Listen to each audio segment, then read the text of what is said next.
from the front line with serious injuries, but who are keen to get back. They are driven in that way. But there are others now that you hear more and more of who are petrified of being called up. The argument is that not everyone is a killer, and they are frankly scared of what is going on the front line. The top story at 3 o'clock, the Revenue Service SARS has confirmed that the tax filing season kicked off to a good start yesterday with 191,000 tax returns filed online. For SAFM News, in your sports this hour, Sports Ministry allocates 108 million rand to sports federations, and Gareth Southgate retires. More details at 3:30. S3 is bringing you the best in Indian cinema every Sunday at 2 p.m. Laugh, dance, get drawn into the drama, revved up with the action, and maybe, just maybe, shed a little tear. Catch Gagi on the 7th of July, Selfie on the 14th, Prince on the 21st, and Laila Majnu on the 28th. It's Indian cinema like you've never seen it before. Channel your best entertainment with Indian cinema only on S3. Open up. S3. The European outfit want to interrogate African resilience, but Tanzanian champions are highly spirited to rise. German Bundesliga club FC Augsburg battles it out with Yanga SC from Tanzania. This is the Mpumalanga Premiers International Cup 2024. Do not miss out on the mouth-watering clash between FC Augsburg and Young Africans on Saturday, 20 July at 2:30 p.m. Live on SABC Sport on DTT Channel 4, SABC 1 and SABC radio stations. Also available on SABC Plus and SABCSport.com. Hashtag We Love It Here. Tickets are available at CompuTicket. Proudly brought to you by the TS Galaxy Foundation and SABC Sport. For the love of the game.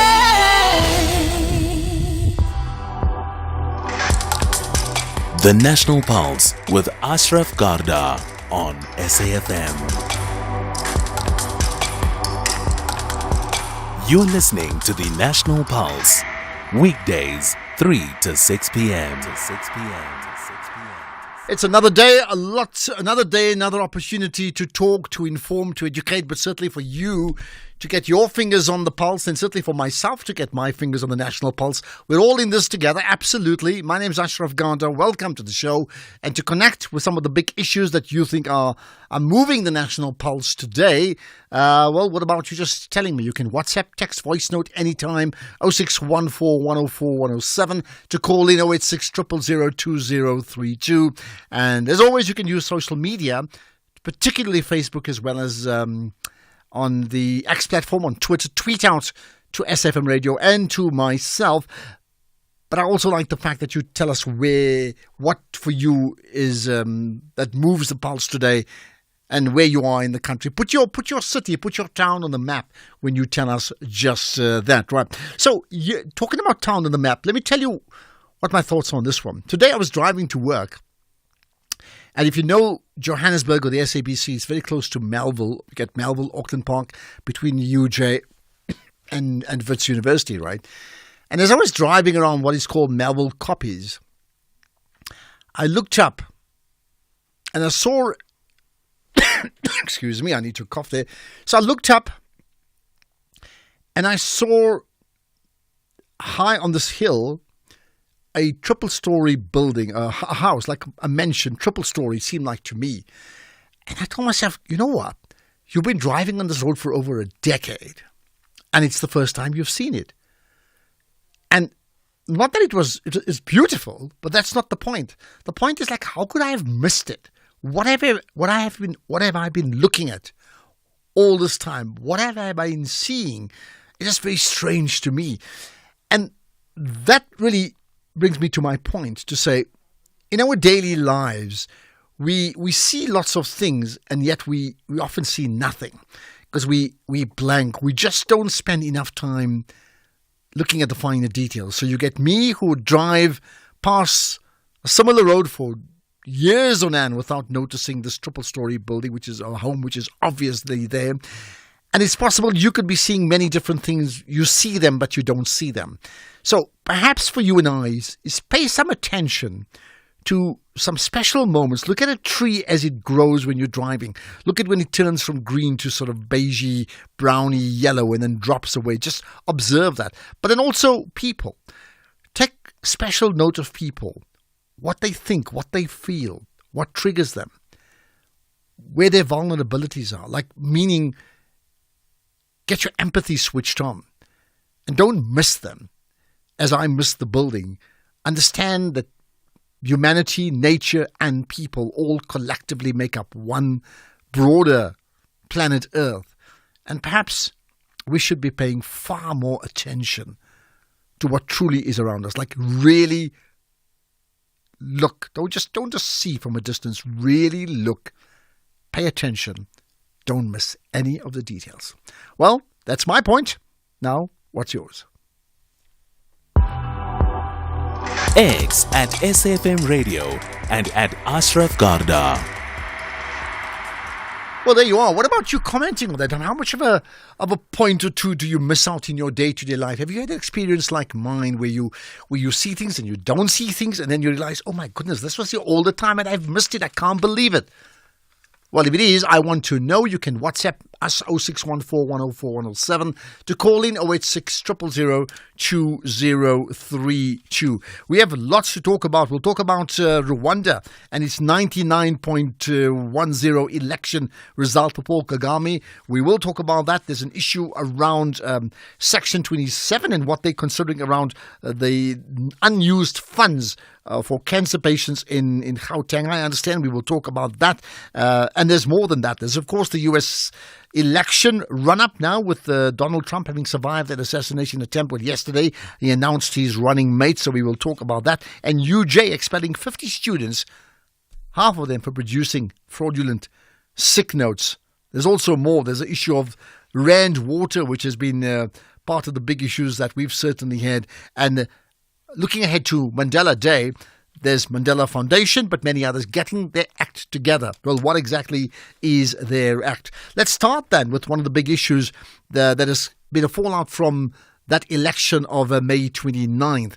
And that is that the MK party now effectively have taken the SABC to court, specifically for referring to this administration, the 7th administration, as the government of national unity. So let's find out more about it with in Tlamulo Ndlela. We haven't chatted in a while. Good chatting to you, and thanks for joining us on the National Pulse. Thank you, Ashraf, and good afternoon to your listeners. Thank you. Right, so what have you done? There's an urgent court action. What have you done? What have we done is your question, if I understand that? Yes. Look, we're raising issues here of national importance. Firstly, South African Broadcasting Corporation is exactly that. It's a public broadcasting organization which needs to report, from an informed basis, and they need to do so impartially and independently, and from a position that will demonstrate that indeed they're not taking any sides, which we believe at this point in time they are. Referring to this government as a government of national unity, when one, it doesn't represent the majority of the parties, because that's what firstly that would mean. Secondly, it's uninformed because if you look at the history and they've done their proper research, they would have identified that a government of national unity that was formed in 1994 was formed at the back of a crisis. Are we in a crisis? Were we in a crisis at that point in time? No. Now, for them to continue to use that terminology, and misleading, in effect poisoning the public perception and mind around what this is incorrect. And as you've seen already, it's already starting to show there is no unity there.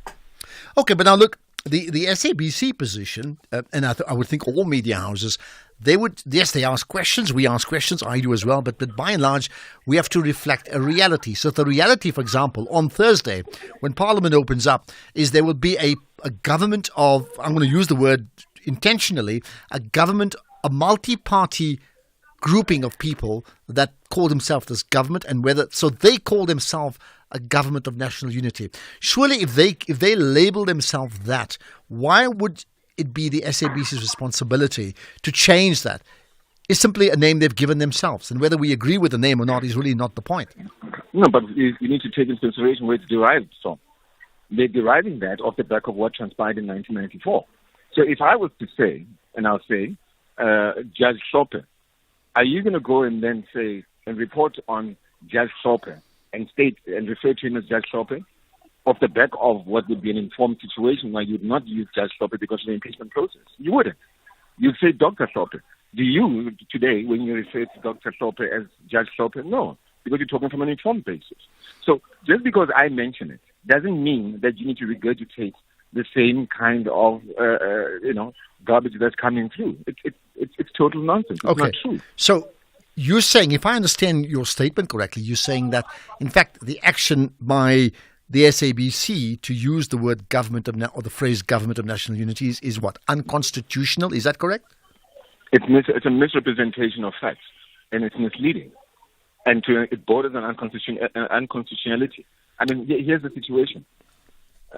Our lawyers will obviously argue this in court if it gets to that point, and this is obviously refrain from using this misleading term.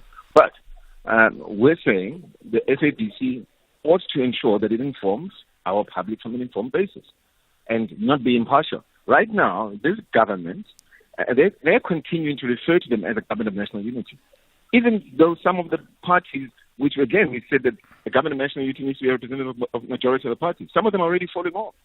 Is there unity based on some of the budget vote debates that you've seen where they are arguing amongst each other? No. So it's not a government of national unity. All right. So I hear you. Look, I mean, what we're here not to discuss is the merits of how effective that this grouping of parties are going to be. I mean, we don't know that until we know, right? So we don't know that. But if you, in expressing your opinion, shouldn't your first point be directed to Parliament to say, change the name? Because we think it's unrepresentative. As you said, it borders on unconstitutionality. Wouldn't that be directed in the right direction? I think we need to refer to it for exactly what it is. And I like the fact that you've never mentioned it in our interview as a government of national unity. You've used enough terms such as majority parties, and majority of the parties is what I think you used. I think you also then referred to a coalition of parties.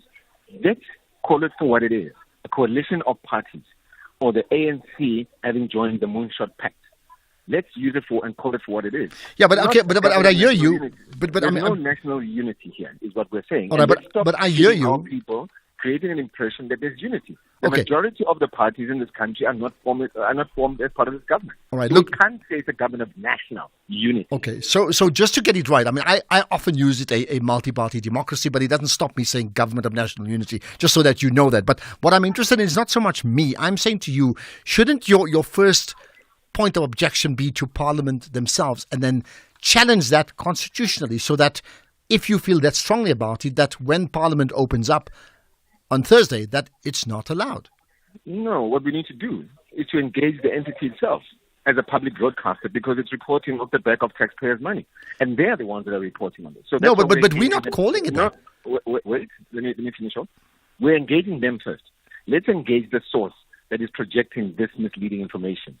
And we've even said in our speech, when I read our president's speech, that we're asking them to do their research and engage us. In actual fact, we've opened up, we even sent them a letter saying, we'd like to sit across the table with you and have a discussion around this and give you some political insights in terms of what this is, or maybe get to understand where you're coming from by referring to this as the government of national unity. All right. So instead, Ashraf, they responded with arrogance.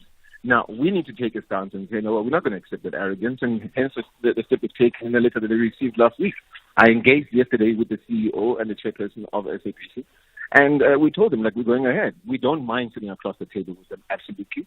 But there's one thing we will not allow is the misrepresentation of facts and the use of taxpayers' money to spew the exact same. Okay, I hear you. I mean, we can debate the issues at length, but we need to wrap up very, very shortly.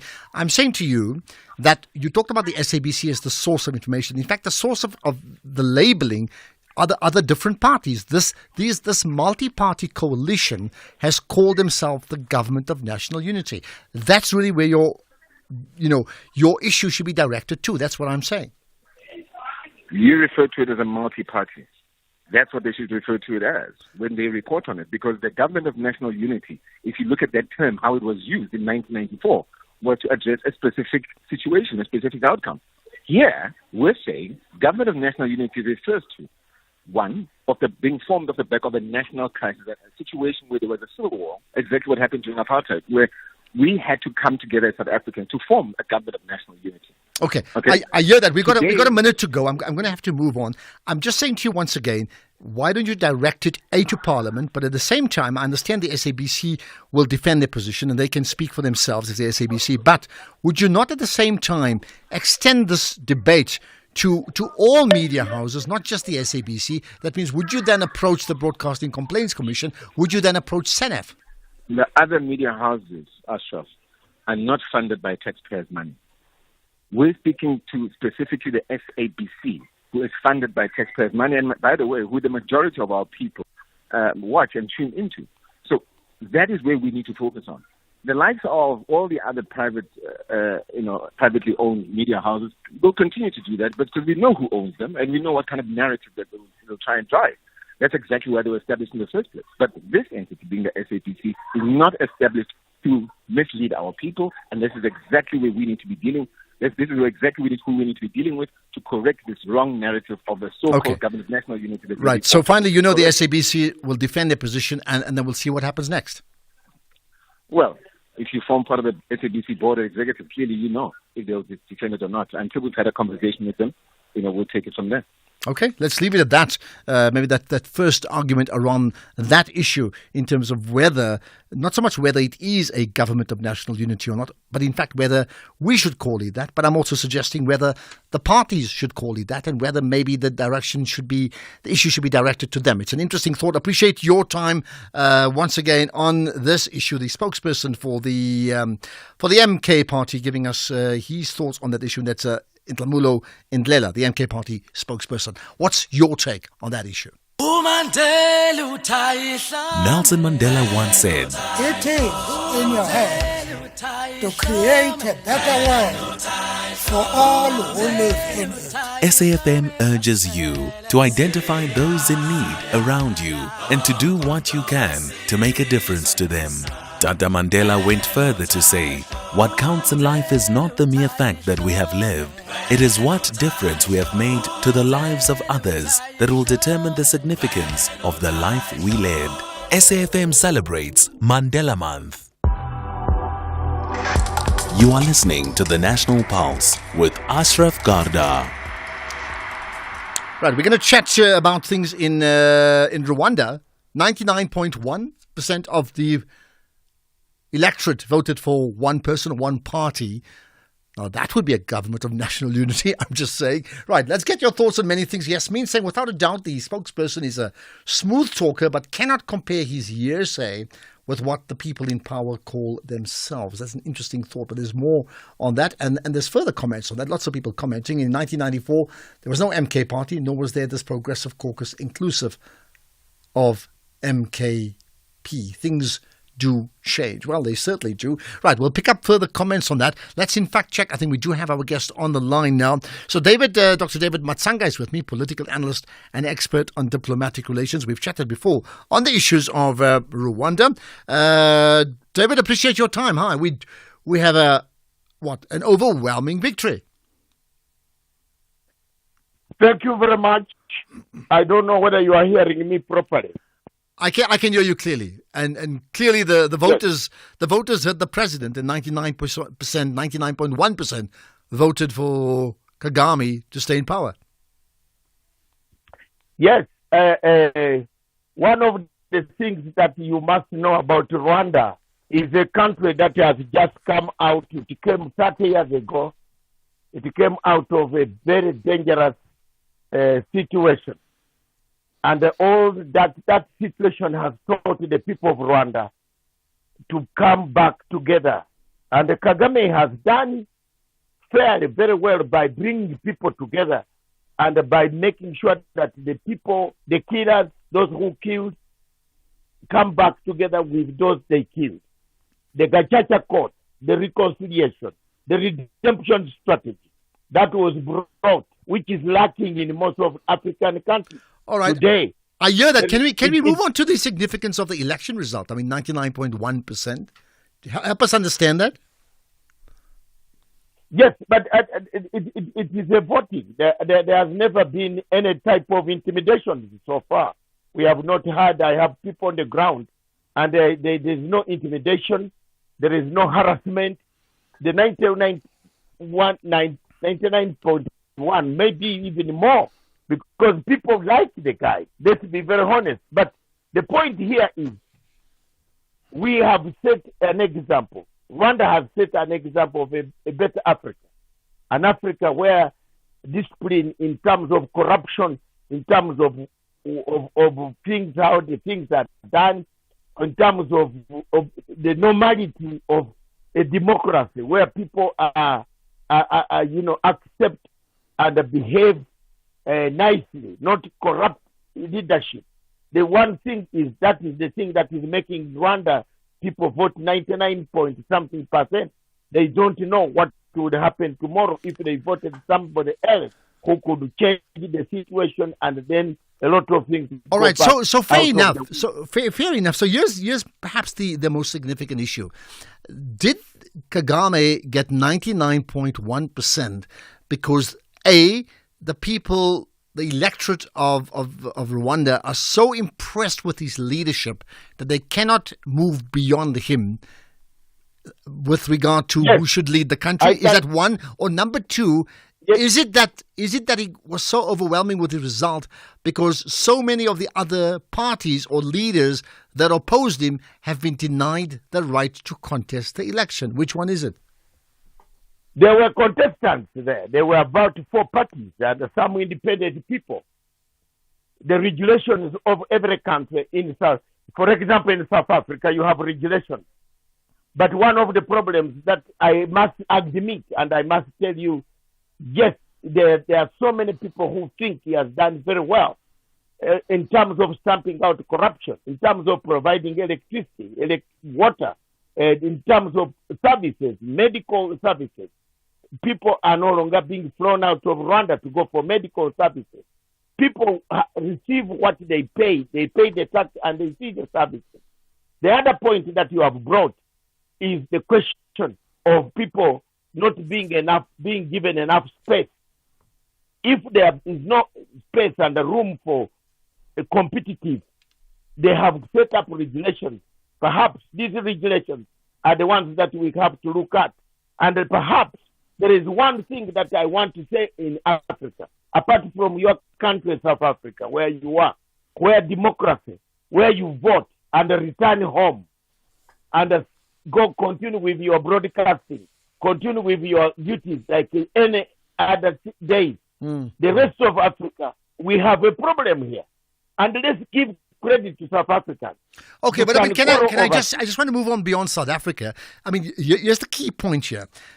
There's a lot to admire about Kagame's leadership, but what I'm asking you is, there have been many reports, and we've chatted to people here to say, in fact, one of the key things is that he does not allow any meaningful opposition. So he may allow 1 or 2 small parties of insignificance, and the result proves that, but any serious opposition to him and therefore to his leadership is not allowed, and that is then manifested in the results that we see, because nowhere in the world do you get as convincing a result as a 99.1, no matter how popular the leader may be.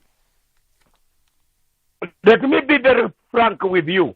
The type of democracy that we have imported from America is the one causing us the problems that we see on the streets of Africa.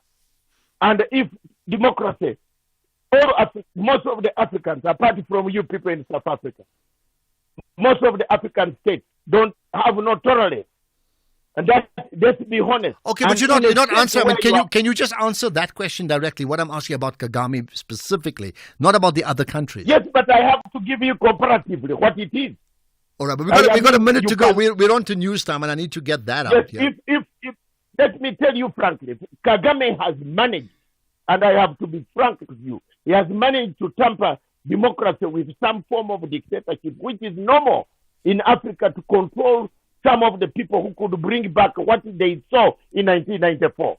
That is where he has put rules, regulations, that if you don't pass this test, you cannot become a candidate.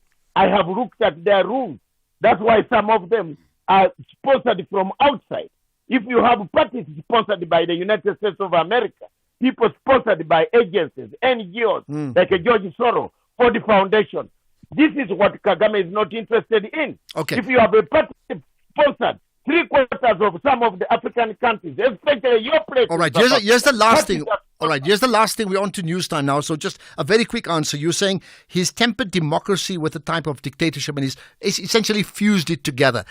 Is that the right approach for Rwanda? Just a very quick answer. Africa has not reached a place of democracy, full democracy. It can't. You can't have it. People are not tolerant. People don't tolerate each other.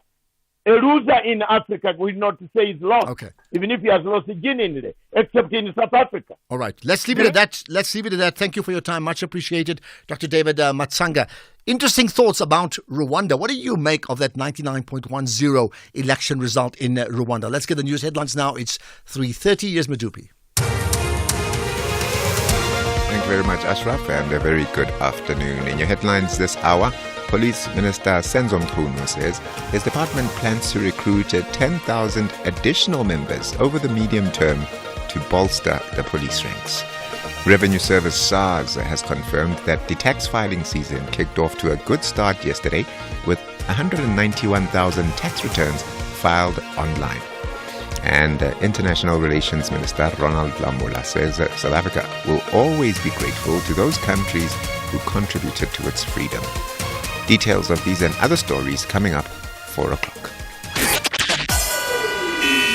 SAFM, guiding you through the rush hour traffic. Good afternoon. Starting off in Gauteng, Moloto Road in Pretoria is queuing at Safako Mahato Drive. In Bedfordview, the N3 southbound has a stationary vehicle near Van Buren Road, and the N12 R24 westbound is queuing on both routes towards Giluli's interchange. In KZN, the N2 southbound is queuing towards Spaghetti Junction, the M4 southbound is queuing towards Broadway Durban North exit, and the N3 westbound has a stationary vehicle at Cliffdale. In Cape Town, Huguenot Tunnel will be closed to all traffic this coming Saturday from 6 a.m. until 4 p.m. for maintenance works. The M3 southbound has a crash reported before Paradise Road. The N1 outbound is slow moving towards Okavango Road exit and congestion reported around the City Hall complex. With your traffic update, I'm Irma G. This is SAFM Sports with Tuming Khapele. Right, let's get to the Minister of Sport who's going to talk about your budget. No, the Sports Minister's budget. That sounds very confusing. Go ahead. Very confusing. A very good afternoon to you, Ashraf, and our listeners as well. The Department of Sports has allocated 108 million rand that will go to 50 national sports federation through a Winning the Nation sub-program, and a further 56.8 million rand will go to supporting 90 school sport leagues and 80.9 million rand to national school sport championships in a bid to develop talent from a young age. And here's Sports Minister Gayton McKenzie just explaining how funds will be allocated to the federations. What we are doing is, you look, for instance, at Netball SA, and I use that as an example because I'm very inspired with what they've managed to do. In the last financial year, we gave them 5 million. They have come back and they've shown us what they've done with the 5 million. Now you can't give them 5 million again because they show you seriousness. They show that you need to give them much more, which we are going to do. And that's how we decide. The corporate South Africa gets a lot of flack that they don't want to sponsor. That's not the case. People want accountability. People get money here from sponsorships, and then the money buys Range Rovers instead of being spent on athletes, instead of being spent on creators. I'm saying to you that this budget we will give to people that has shown a willingness, an eagerness firstly for transparency, and we want a bang for our buck. We want to see where the money went to. Then Moving on to rugby, Salman Murat will take over the Springbok captaincy for the first time. He will lead a squad featuring 7 uncapped players in a first test with emerging nation Portugal in the final match of the Castle Lager incoming series in Bloemfontein on Saturday. Murat becomes the 66th Springbok captain and the third in 4 tests this year as he makes the step up, having previously led SA Schools, the Junior Springboks and the DHL Stormers. Then in football, Mamelodi Sundowns Sundowns have unveiled their home and away jerseys for the 2024-25 season, giving them the theme "The Rise, Rule and Repeat," and that theme pays tribute to the club's rise and dominance. The jersey maintains the main features of the club's usual Brazil-inspired design, with changes in the smaller details, and will be available in stores from next month. Elsewhere, Gareth Southgate has resigned as England manager. This is after a 2-1 defeat to Spain in the Euro 2024. Southgate spent 8 years in charge of 102 games with 3 Lions, leading them to 2 successive Euro finals and 4th place finish at the 2018 World Cup. Meanwhile, Kylian Mbappe says that he will give his all as a Real Madrid player. The striker was officially unveiled today with 85,000 fans in attendance, and although his new teammates began training yesterday, he will have a few more days off, with the medic team set to examine his nose. In Olympic news, World Aquatics says that it will increase the anti-doping tests carried out on Chinese swimmers competing at the upcoming Paris Olympic Games. In April, it was reported that 23 Chinese swimmers had tested positive for TMZ at a domestic competition back in 2021, shortly before the Tokyo Olympics. Now, Chinese anti-doping authorities back then says that they had ingested the substance unwittingly from tainted food at their hotel, and no action against them was warranted. And now World Aquatics says it will definitely be strict on them. With that said, it is a wrap from my side for now. I'll have more in the next hour. For SAFM Sport, I am Dumi Kapele. Well, I mean, interesting one about this is the sports ministry budget, right? I mean, did they explain how much is enough here? Because, I mean, we have a massive underfunding in the right places, isn't it? Yeah. It's just, like right now, it's just highlighting some of the ones that perhaps speak to sports specifically. There's also funding that goes to infrastructure, and it has actually increased from the previous financial year. There's a lot that they talk about. One of the things that he also highlighted is him partnering with the Department of Education in bringing physical education back as a subject. Absolutely. So that more kids are involved in sports, and highlighting that it's important that every single school in the country has sports, so that each kid somehow has access to sports. Absolutely. And I think here's the bottom line to it. Schools or sporting codes that have a solid inter-school structure deliver the best national sporting results. Those that have poor structures and they're playing just their own pickup games, there's a complete breakdown there.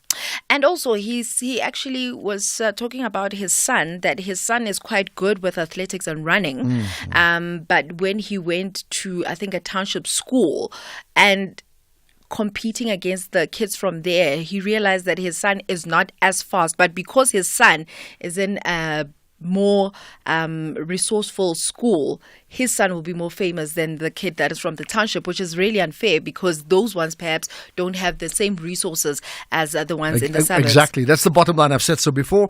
When do we get a township school that looks like a suburban school? When we do that, then we know we've actually transformed. We are far behind that race, I can tell you. More sport in an hour.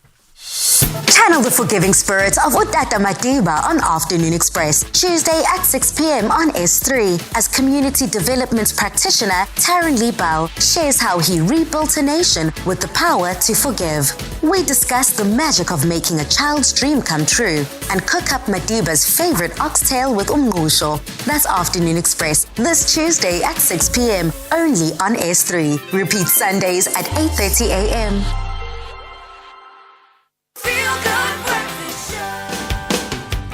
Do you have fresh musical talent lighting up your timeline or making waves in your community? Well, we want to see them shine, so send their details to our WhatsApp line on 063-408-8863, and they could perform live on Expresso. Discover the hottest new artists and be part of the excitement. Catch Expresso weekdays from 6 to 9 a.m. only on S3 and be part of the magic.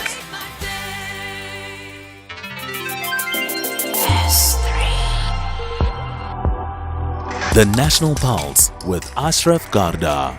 Weekdays, 3 to 6 p.m. Right, we'll be chatting to Sherwin Bryce shortly about the goings on in the US election race. It's been a dramatic few days, hasn't it, right? Before we get there, we chatted to the MK party spokesperson earlier on. And to recap, not so much what he said, but in fact who he quoted, which is former President Zuma, the leader of the MK party, who made a statement on June 16th regarding the government of national unity, which in fact now is being played out with its challenge particularly to the SABC. I thought I should just make some comment on one point. This new thing, the government of national unity.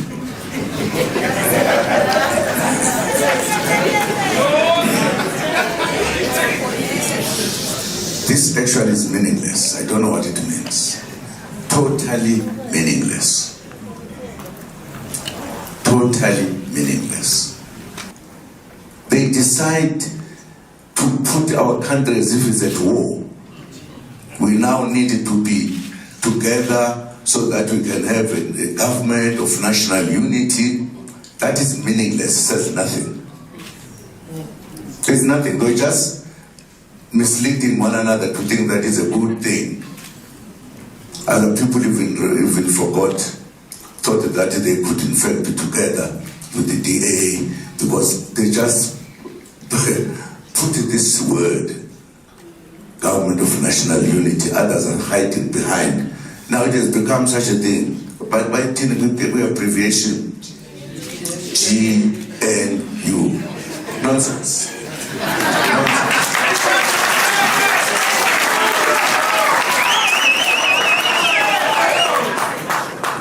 Now, if I was a journalist, I would have written a long article to help people here understand that it's just a fake.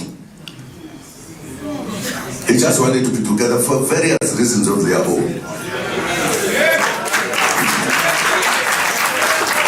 And the others must have been maybe whatever. I don't want to say, just imagine. But the critical issue that I'm saying, my brothers and sisters, as journalists, really, you need to be helping us on these matters. You know it to see it to know. I don't think journalism to be one-sided. It should be fair. It should. If I was a journalist, I would say, but this thing we said it 30 years ago. What it is now? I think you'd be asking these people who have come with this, what are you trying to do? Are you saying South Africa is at war? You therefore need to have peace. So, guys. Right. Former President Jacob Zuma will have further commentary on that issue regarding the MK Party challenge to the SABC in terms of the use of the phrase, the government of national unity in SABC reporting. We'll probably chat to Senef or another media house coming up later on. Look out for that. Let's get to further calls on the MK Party. Melenze in Richards Bay, hello.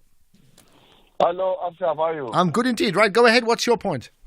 Yes, my point is very clear, Ashraf, and going to be short and sweet. Firstly, I want to clarify the point or the narrative that has been cascaded in the media that says the MK Party do away with South African Constitution. Okay, my name is Mleze Vundla. All right, I need a quick point from you, please, because we need to move on. I hope you understand that. Go ahead, please. Okay. We as MK Party never said we want to do away with South African Constitution. However, we said we want a parliamentary constitution, a constitution that will be articulated and put in place by those who are elected to be the members of parliament, not by the judges, because the judges are not elected. That is our stance as MK Party. Okay, I got that, right. Yes. And I mean, what's your feeling about it? Are you saying, why are you telling me this now? Is there a reason why you're saying that? It's because in your show, Ashraf, I've heard it several times whereby people are calling here, and you never rebuke them when they call and say MK Party is saying they want to do away with the South Africa Constitution. You never told them to say, look, MK Party has never said they want to do away with South Africa Constitution. They said they want to make it to a parliamentary constitution. Okay, I got that.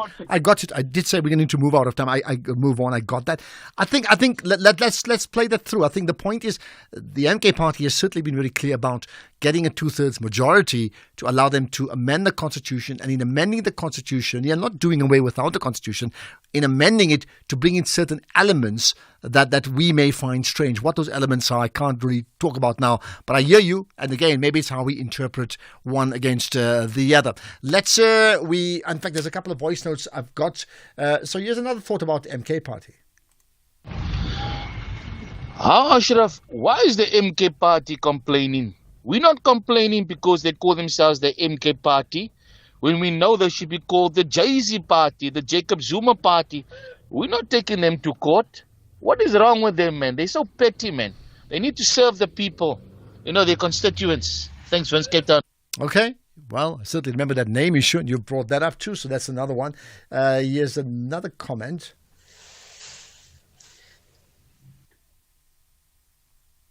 Okay, let's...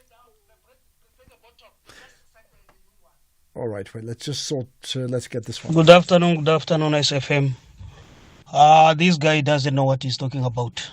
Yeah, he doesn't know what he's talking about. Yeah, I've been in Rwanda, I know Rwanda, so he doesn't know what he is talking about.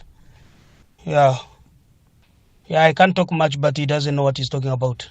Okay. I hear you. You said it 3 times. I wish you'd told us why he doesn't know what he's talking about. Referring to my conversation with Dr. Matsanga, remember, regarding the election in Rwanda. Let's now talk about the U.S. election, I suppose, with Sherwin Bryce-Pease, who's the SABC's UN-US correspondent. Sherwin, good chatting to you. Good morning. And you're live with the National Pulse.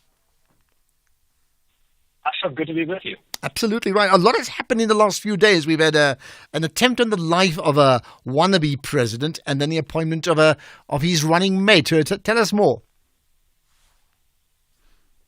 Yeah, it's been a bit of a headspin covering U.S. politics over the last number of weeks. Of course, it started on June 27th when Joe Biden had that disastrous debate. Donald Trump lied throughout that debate, and the focus then really on Biden's mental acuity, his physical fitness for office. And then, of course, we had the drama unfolding on Saturday evening in Butler, Pennsylvania, where an assassin failed to hit the target, essentially. Donald Trump escaping with a pierced ear. An attendee at the rally was killed, 2 critically injured. The suspect was taken down by the Secret Service. And this has fundamentally shifted what was essentially a very tepid presidential race. It's all bets are off right now in terms of where we go from here. 3.5 months out from Election Day, the Republicans are currently holding their Republican National Convention, essentially the coronation of Donald Trump for the 3rd time as the Republican candidate for president. He, of course, announced on social media yesterday afternoon that his vice presidential running mate will be J.D. Vance, a first-term United States Senator from Ohio, 39-year-old, and if he were to become the VP, were Trump to succeed in November, he'll become the youngest vice president in the history of the United States. Of course, you'll recall Trump's first running mate was Mike Pence, but he fell out with Trump over efforts to overturn the certification of the election results. It led to the attack on Capitol on January 6th. So lots of drama in terms of how we cover this race, but 2 very familiar principles in terms of Joe Biden and Donald Trump seeking to win over the majority of the electorate come November. Okay, let's talk about J.D. Vance then, firstly. So how significant is a running mate in a U.S. presidential election? Well, the historians tell us not much, but as we've seen in terms of the risk associated with running for president, right? There was an assassination attempt. You saw a very poor performance by the incumbent in June that led to calls for him to be replaced. And the next person in line in a scenario like that would be the vice presidential candidate. So they become important when there are questions about the viability of the individual at the top of the ticket. And remember, you have two very elderly men running for president here, 78-year-old and an 81-year-old. And so, anything can happen in terms of people's health, in terms of security issues, as we saw on Saturday. So they become important in that instance. If you have a healthy candidate at the top of the ticket is the most important ticket in terms of policy positions, how they will inform, legislative accomplishments in the United States Capitol. It's led by the top of the ticket. The number two is essentially just that. They do as number one requires them to do. I want to ask you about it hasn't historically played a very big role. Yeah. All right. I want to ask you about the top of the ticket, as you say, but we'll do that right after this. S3 is bringing you the best in Indian cinema every Sunday at 2 p.m. Laugh, dance, get drawn into the drama, revved up with the action, and maybe, just maybe, shed a little tear. Catch Gargi on the 7th of July, Selfie on the 14th, Prince on the 21st, and Laila Majnu on the 28th. It's Indian cinema like you've never seen it before. Channel your best entertainment with Indian cinema only on S3. Open up. S3. Ashraf Garda on the National Pulse. Right, back talking to Sherwin Bryce Peace, right? So Sherwin, you spoke about the top of the ticket, right? So let's firstly tell me about any new developments regarding what actually happened at the weekend. There's been lots of theories, of course. Well, I guess the question is about the suspect that was taken down by the Secret Service. We don't know the motive yet, right? This is an investigation that is being led by the FBI. That was made clear by President Biden in a public address, a primetime address on Sunday evening from the Oval Office. He has, in fact, spoken about 3 times since the attempted assassination. And the FBI is leading this investigation, but the president has also appointed an independent review, Ashraf, on whether the Secret Service had lapses in terms of their security layout, the security apparatus. Why did this individual have a line of sight from the top of the building about 120 to 150 meters away from where the president was speaking? I mean, he grazed the former president in his right ear. And so a lot of questions about whether there were gaps in the security apparatus or layout and how that can be remedied moving forward. The FBI still has not established a motive for the attack. They are scouring the suspect, the 20-year-old Thomas Matthew Crooks' cell phone. They've gained access to that.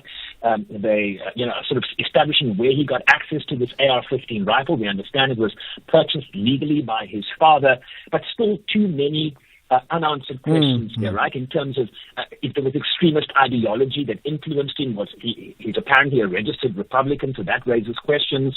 But still too many questions, more than answers right now. Okay, perhaps maybe the last important one for now is whatever's happened over the weekend in terms of that assassination attempt, right? And in the context of where Joe Biden has been before that, in terms of the interviews you've alluded to already, right? Where does this leave the U.S. election race? Yeah, it's a great question because we've seen the calls for Joe Biden kind of dissipate. We've seen that those being tempered and quieted by the events that unfolded on Saturday. And look, we don't know to the extent yet. We haven't seen polling in terms of whether Donald Trump, has received a sort of sympathy bump in terms of support. What you are seeing in the polling right now is that this is still a very tight race. There's a great deal of focus on those swing states, those purple states that sometimes go Democrat, sometimes go Republican. And we're seeing Donald Trump with a slight edge universally in those swing states, but within the margin of error. So Joe Biden's argument is, given that the calls for him to step aside have now quieted, that he is trying to reset his race. The Democrats will have their convention in Chicago starting August 19th. And so, where we go from there will be determined in the next 3.5 months. And of course, we'll be talking to you lots more, I'm sure, about that in the build-up. Every punch and every clinch as they get to Election Day. Thank you for your time. As always, Sherwin Bryce Peace, SABC's UN-US correspondent based in the United States of America. Let's get back home with a big issue around health and distribution of funds. The National Pulse with Ashraf Garda. Weekdays, 3 to 6 p.m. I think you're going to be concerned about this issue. The Cancer Alliance, represented by Section 27, has filed an application against the MEC for Health in Gauteng. That's after the department failed to utilize the allocated 784 million rands set aside by the Gauteng Treasury last year to address the radiation backlog and other surgical backlogs in Gauteng. Well, what do you make of that? Salome Meyer is with me, Director at Cancer Alliance. Appreciate your time, Salome. Thanks for joining us on the National Pulse. Good afternoon to you and all your listeners. So let's get the facts right. So we're saying, 784 million rand set aside, allocated for a specific purpose, was not used. So 100% correct. So of the 784 million rand, we know that the money had to be transferred in 3 tranches, so 261 million per annum. So the first tranche was transferred to the Gauteng Department of Health for the backlog of radiation oncology services. And nothing, in fact, has happened. A full financial year passed with not one single patient receiving any treatment. Okay, has there been, I suppose you've asked them why, and maybe they've got a very good answer. Yes, we've been asking them for more than a year, and we've received no communication from them, except for the fact that they were attending to the problem, and then the next that we heard was that they actually have started a tender process for the backlog of the radiation oncology, and then finally we took to the streets on the 30th of April, marching to them, handing them over a memorandum, and shortly after that they announced that they have allocated a 250 million contract to Siemens for the planning of radiation oncology services. And we just need to note that planning of radiation services still does not actually treat any one single patient. So what are you using your money on, and when are you in fact going to start with our demands of treating backlog patients, 3,000 patients waiting to be treated? Often, people go to the streets, go to courts on the basis of misappropriation of funds. I mean, this is the opposite. This is unused funds, right? Is there any reasonable explanation that you would accept from the Gauteng Health Department to say this is why we have not used the money as yet, and we will set in process the motion maybe in the next year, but this is why we're doing what we're doing? I don't know what would be a reasonable explanation, quite honestly. If you are a cancer patient and you have been waiting for 3 years to receive any communication about the fact that your treatment is actually going to happen. We had one of our patients, Tatu Manshal, who was actually delivered such an emotional plea to the president of the country, saying, please listen to us. And Tatu has been informed that, unfortunately, there's nothing more that they can do for her. All right. Now, how many more of those patients are there? Well, I mean, that's the reality. We are talking about human beings at the end of the day whose health and whose lives are compromised, right? Now, you've taken the issue together with Section 27 against the MEC for Health in Gauteng. You've taken the issue to the courts, right? What do you hope to achieve from this? Well, I think it's the first case with regards to health where we are actually bringing to court the basic human rights and actually trying to get government to understand that our patients in to health, and that you cannot just sit and do nothing about it and then claim that, well, we didn't know or anything. And I think the Life Esidimeni case is a very, very good reminder for us of what can go wrong. And it is time that we actually start to act in this country with regards to the lives of our people and treat people with respect and dignity. And that's where we're going to leave it. Treat people with respect and dignity is like the most basic thing that we expect from the leadership that serves us. But maybe we should get hold of them. There must be an intelligent reason that says, this is why we have not done what we've done. But we need to follow that up. Much appreciate your time, Salome Meyer, Director of the Cancer Alliance, effectively protesting against unused money set aside, 784 million rands for cancer patients. How do you feel about that? Let's get the news now. It's 4 o'clock. As always with Madupi Mahalamele.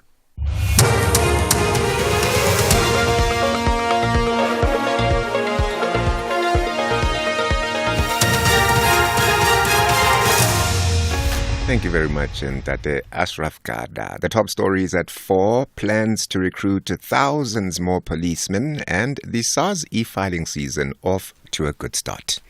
A very good afternoon. Police Minister Senzo Mchunu says his department plans to recruit 10,000 additional members over the medium term to bolster the police ranks. He presented his department's budget to a mini plenary of the National Assembly for approval.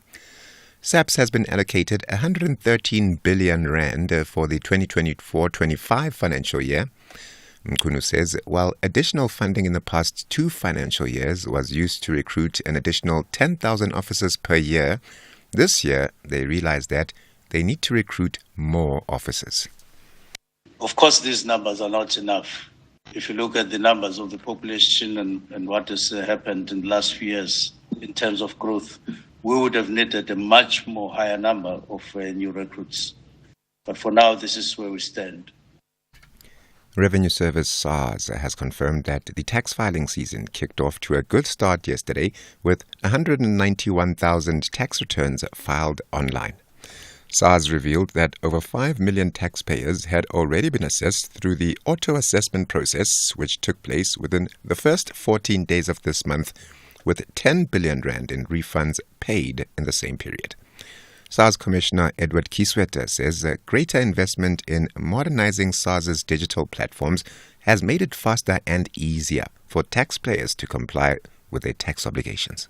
So what did yesterday, day one of filing season, look like? As I said, we've had 1.9 million e-filing logons throughout the day, peaking at around 150 concurrent users in an hour. Yesterday, 191,000 returns were filed, of which 183,000 were filed digitally, 97% of returns, and only 7,700, or 3% of these returns, were filed via our tax service center around the country. This is great because it means that most of you did not have to brace the cold and spend time in our queues in order to fulfill your legal obligation.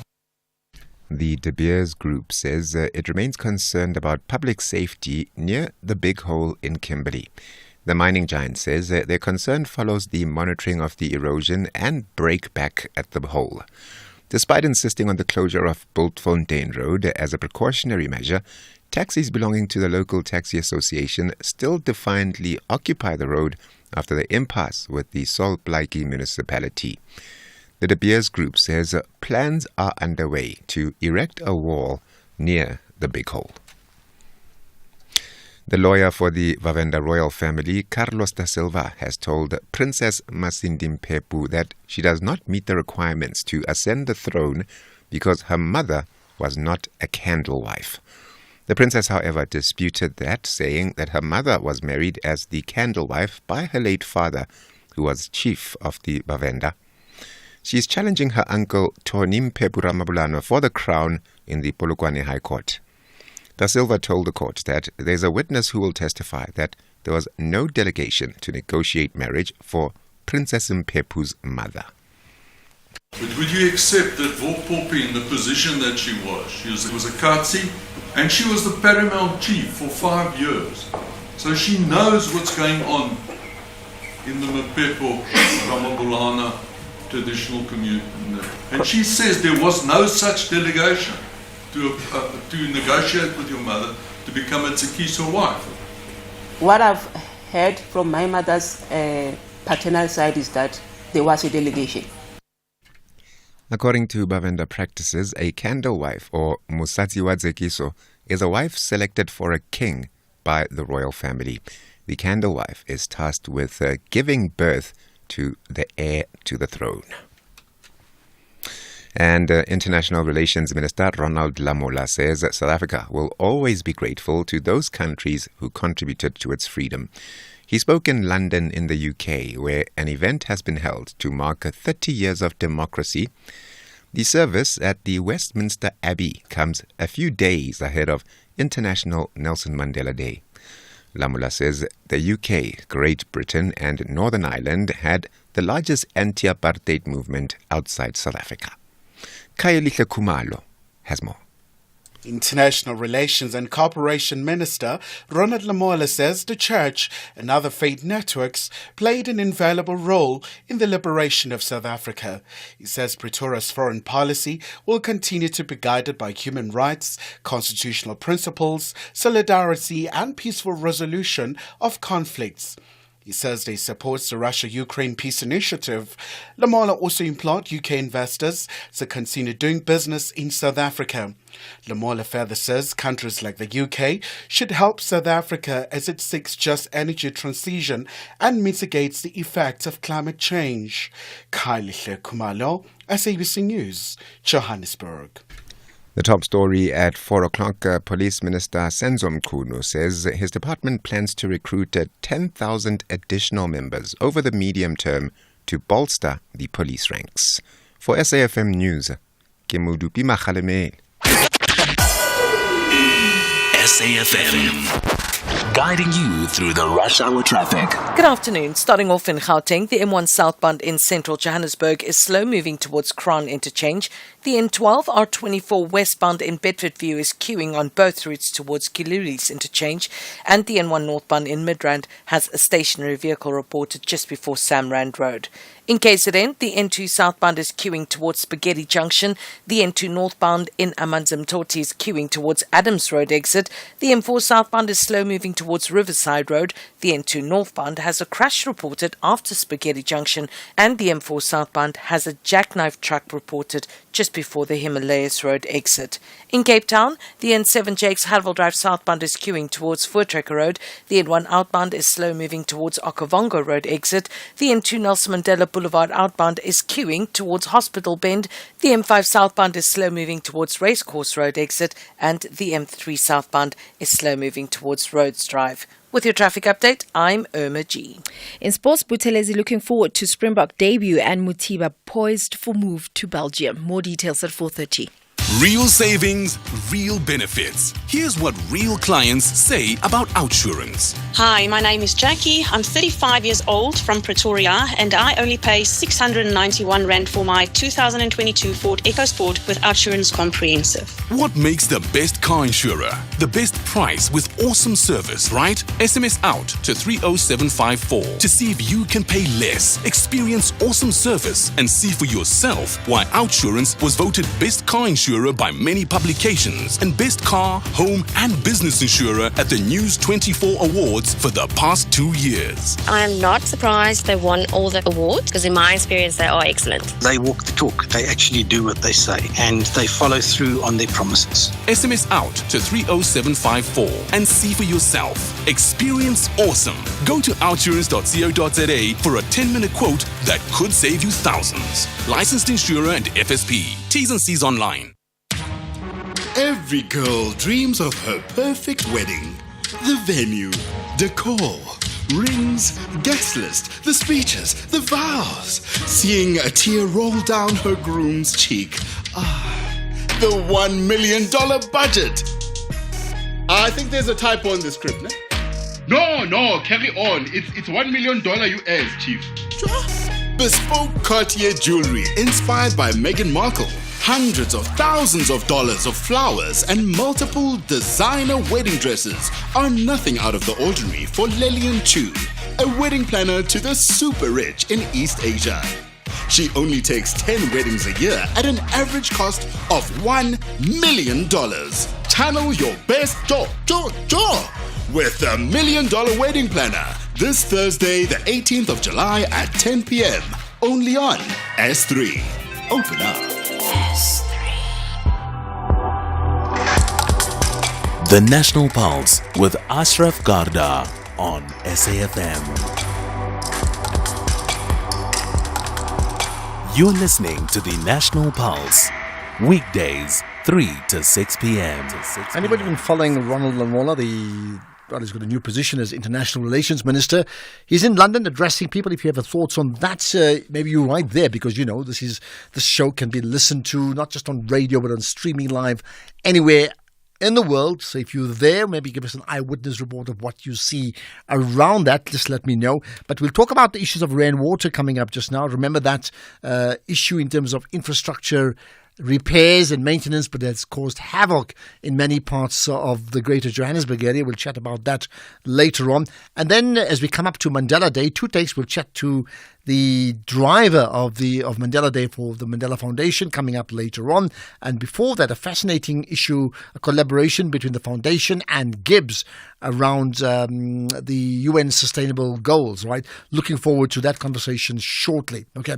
Let's, however, talk about this issue. The University of Johannesburg, well, they've expelled 50 students for transgressions. Now, that alone is a big deal, but these transgressions range from producing fraudulent medical certificates after being absent during exams, and as well as using unauthorized notes during examinations. Okay, I'm rather puzzled by all of this. Let's find out more about it with Professor Bettine van Vuuren, the registrar at the University of Joburg. Prof. van Vuuren, appreciate your time. We're on the National Pulse. Good afternoon, and good afternoon to all the listeners. Okay, 50 students expelled. I say, ouch, or Aina, you better tell me the story. Okay, so I think to start off with is just to say that the University of Johannesburg takes academic integrity very, very seriously. And we are very grateful to the Deputy Minister of Higher Education that also came out and supported us, and of course other DED officials. The academic integrity, of course, includes our world-class offerings, the reputation of UJ, but I think also more broader, Ashraf, is the integrity of the entire education system in South Africa. So,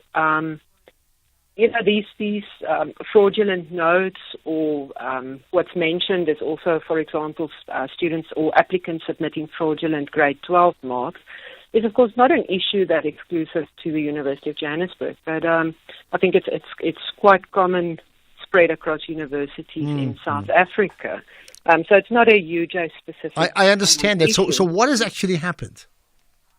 So what happens is that we pick up, for example, during exam periods and so on, is that students submit, and this is true for tests and so also, so this is not just now during the exam period, it's for the entire semester. Students submit fraudulent medical notes. Or when they apply, for example, they submit fraudulent matric results, which we, of course, pick up once the Department of Basic Education shares the final results at the end of the year. When you become aware of this, I think it's quite important to realize that we have a strong ethical and social responsibility to act. So what we would then do is we would authenticate these medical certificates when students submit them. We do this by, for example, cross-referencing with medical providers. We look to verify the information. Also, if you just look at some of these notes that are submitted, it's very clear just from the format and the content that these are fraudulent documents. And where we then pick up a discrepancy, we actually also communicate with the medical professionals and just to verify that you see the student. Okay, interesting you bring that up, because I was wondering whether these fraudulent notes were a case of a medical doctor writing out a medical report in this case here to say that's why the person has missed an exam or whatever, and how would you determine that's fraudulent? You're actually saying the actual note has been falsified. So it's not necessarily by a medical doctor, right? Absolutely, but of course, or unfortunately, I should say, we actually also pick up that some of the doctors are not really, should I say, above board. So we also pick up that, a large number of students would come, for example, with medical notes from a specific practitioner. And if you then go back and verify, then the practices of that medical practitioner is not always above board. And what we would then do is sort of very carefully look at notes that we receive from that specific. So has that happened? Where, you found, I would think if they're at UJ, then you would probably get lots of medical practitioners that they would frequent around that area. So it wouldn't be unusual if 50 people out of 100 went to one doctor. I wouldn't think it's unusual if that doctor was in close proximity to UJ, would you?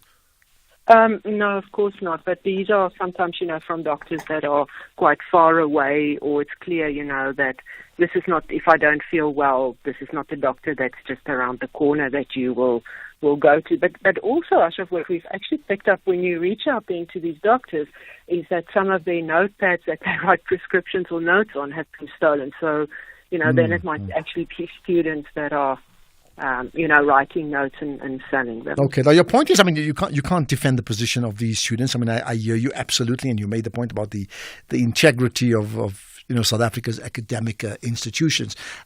Now, what about expelling them? I'm sounding contradictory. It does sound very, very harsh because expels means what? End of the journey. No, absolutely not. So I think what we do is, we have ongoing actions on our part to educate our students. Webinars, discussions in classrooms before tests and so on. Even on day one, when our first students join on our first year seminar, we refer to this.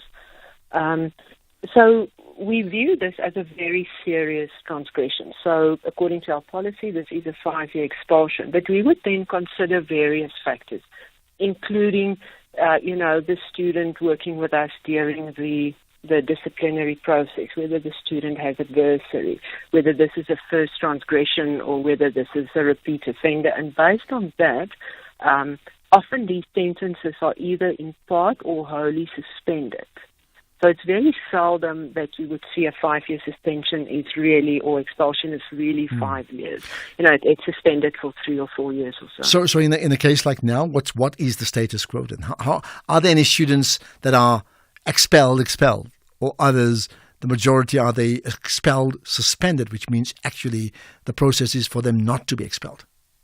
Absolutely, the latter. So in very, very seldom, it would need to be a very, very serious offence for the student to really be expelled. Okay. So all of these cases are there's an expulsion period, but it's suspended. What has been the response from the students? Well, I think if you look at the article that came out on News 24 and if you look at the comments below, then I think it's actually quite positive. And we are grateful about the article because it really sheds light on a very important issue. But, if you look at it, the comments are actually very positive. I think overall South Africans are tired of dishonesty, of corruption and so on. And this, of course, is part of that. So it's very much in favor of the stance, I think, of not only UJ, but also all universities to really treat these as serious. All right. And that's where we shall leave it. Hopefully in a healthier state than before, if you get my point. Prof. Bettine van Vuuren, thanks for your time. University of UJ's registrar on an important issue. There we are. 50 students expelled, but as you've now heard, suspended expulsion, so it's not the end of the road for them. But really around the issues of producing fraudulent sick notes amongst the biggest issues that they've been found out on. I'll get to your calls and I'll check out your WhatsApps and your text messages. And if you're posting on social media, I'll pick that up as well too right after this. Sakina, we are vindicated as the Patriotic Alliance because at local level, we have always said that the DA is very arrogant, is very rude. It wants to be the boss. And this is very unsettling. If it's unsettling for us as politicians, it's also unsettling for the citizens. And you can actually feel the crispness in the air, Sakina, that the people are tense. Deputy President Kenny Kunene, and we also have African Christian Democratic Party's spokesperson in Gauteng, Bishop Dalton Adams. Sakina Kamwendo on SAFM. You are listening to the National Pulse with Ashraf Garda. Okay, let's get to your thoughts because your views matter, right? KG, what's your point, KG? Ashraf, normally when you call in, we only complaining. I actually want to upload Mr. Gaty McKenzie or sport in this country. But what he's actually doing, the thing is that what he's saying is not something new that the previous ministers didn't see or didn't actually plan to do. But for some reason, they never actually got around to doing it. Ashraf, the amount of talent in the township is scary. And it has to be honed, it has to be managed for these young kids to actually excel at the highest level of a sporting event. For that, basically want to say, you're doing a good job. I hope you get the strength and the momentum to continue this further on. Great. Nice call, KG. Nice call. Line's not the greatest. I can't engage you further, but nice call indeed.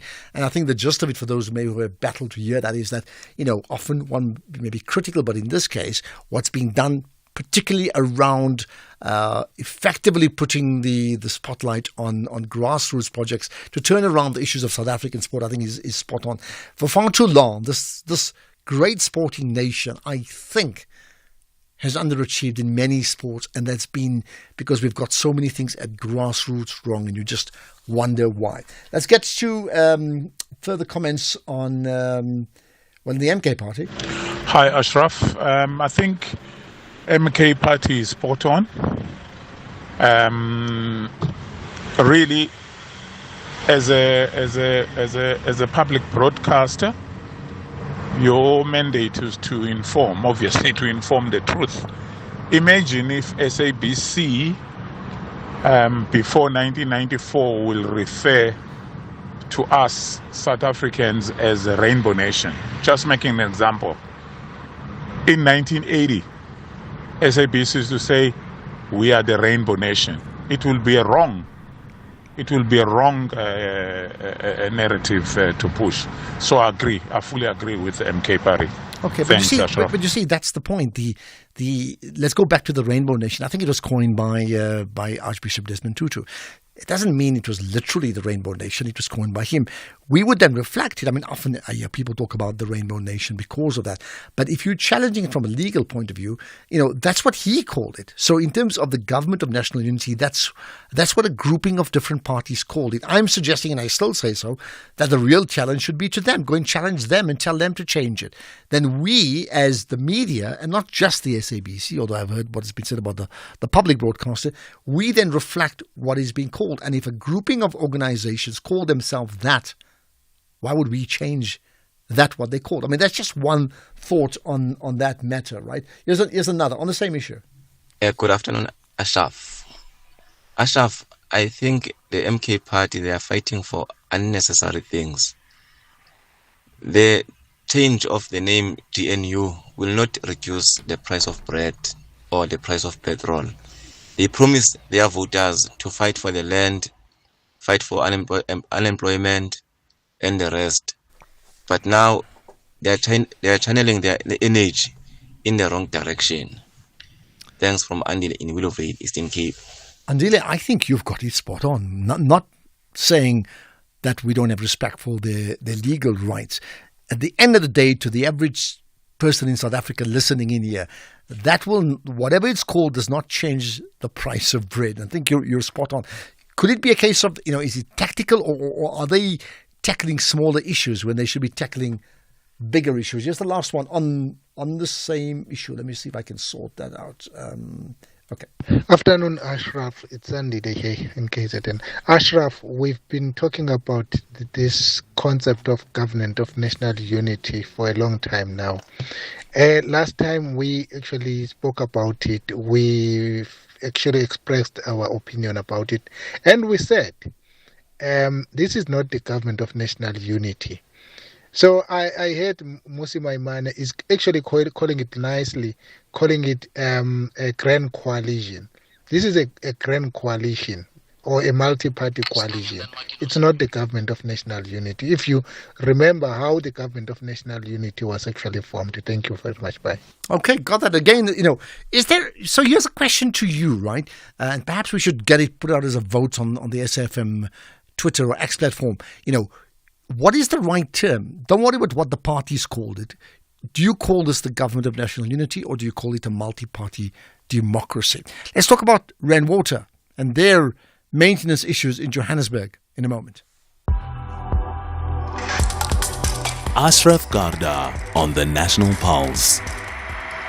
Right, we thought let's get an update. I remember about a month or so ago, I think it was a month ago, we spoke about the planned maintenance project that is by the city, put together by Rainwater, and how that will impact the city of Johannesburg. So what's happened since then? Makenosi Maru is the spokesperson for Rainwater. Good day to you, and thanks for joining us on the National Pulse. Thank you. Good afternoon, Ashraf, and good afternoon to your listeners. Thank you. How is it gone so far? I mean, the plan was being proactive. There's been some issues, I know, but how is it gone so far? It's been going well. We started on the 22nd of June. We have completed a number of projects, about 10 of them. Some of them, they include changing defective valves at one of the pumping stations. We also interconnected the reservoirs. We changed the switchgear at the Mapleton pumping station. So we did quite a number of projects. We also cleaned a sedimentation tank at our Vereeniging water treatment plant. So we made significant progress. And now we are working, we started yesterday, we are working on the Palmead booster station. Okay. In terms of, and when does all this end now?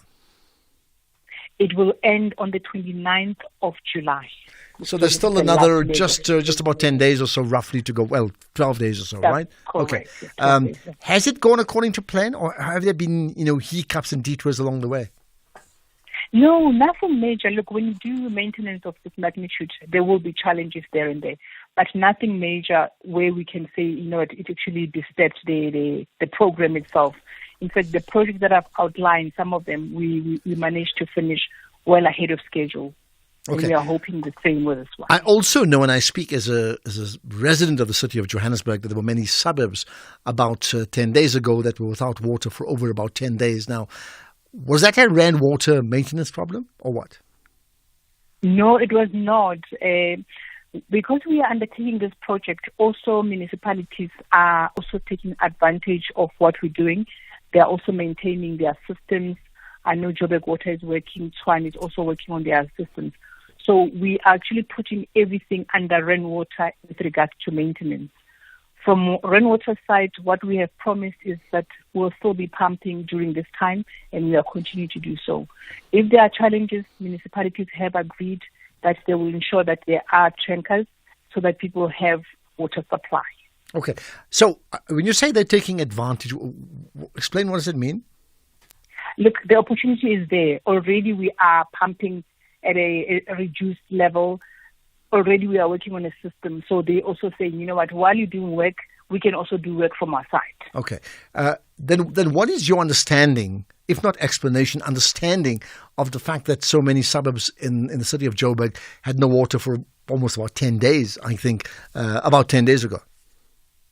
Look, I think also we need to look at the area which area we're looking at. If we're talking about Midrand, I know Midrand and Fenton, Johannesburg Water, I know they had a BEPS pipe. They were fixing the line.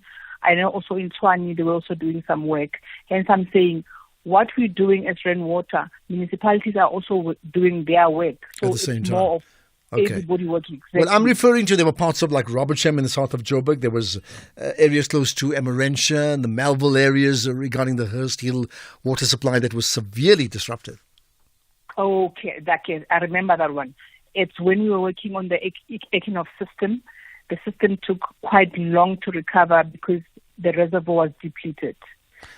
So we took time and we did communicate, and the high-lying areas were the ones that were struggling because water, remember, it starts going to the low-lying areas, then later it goes to high-lying areas.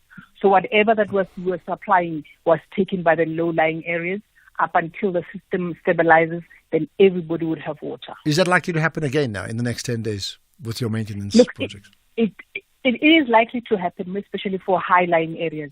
If reservoirs are depleted, it's likely to happen that the low-lying areas would get water first, then the high-lying areas will follow later. Now, I know when we first spoke, and we want to use, so we're going to wrap up quickly. Initially, we spoke about sort of areas being throttled. That means there would be a disruption, but not no water. So you're saying if there's maintenance issues, there could well be no water again in those areas. I mean, how do you compare that to what I understood what is throttled, which is sort of lower pressure and less water?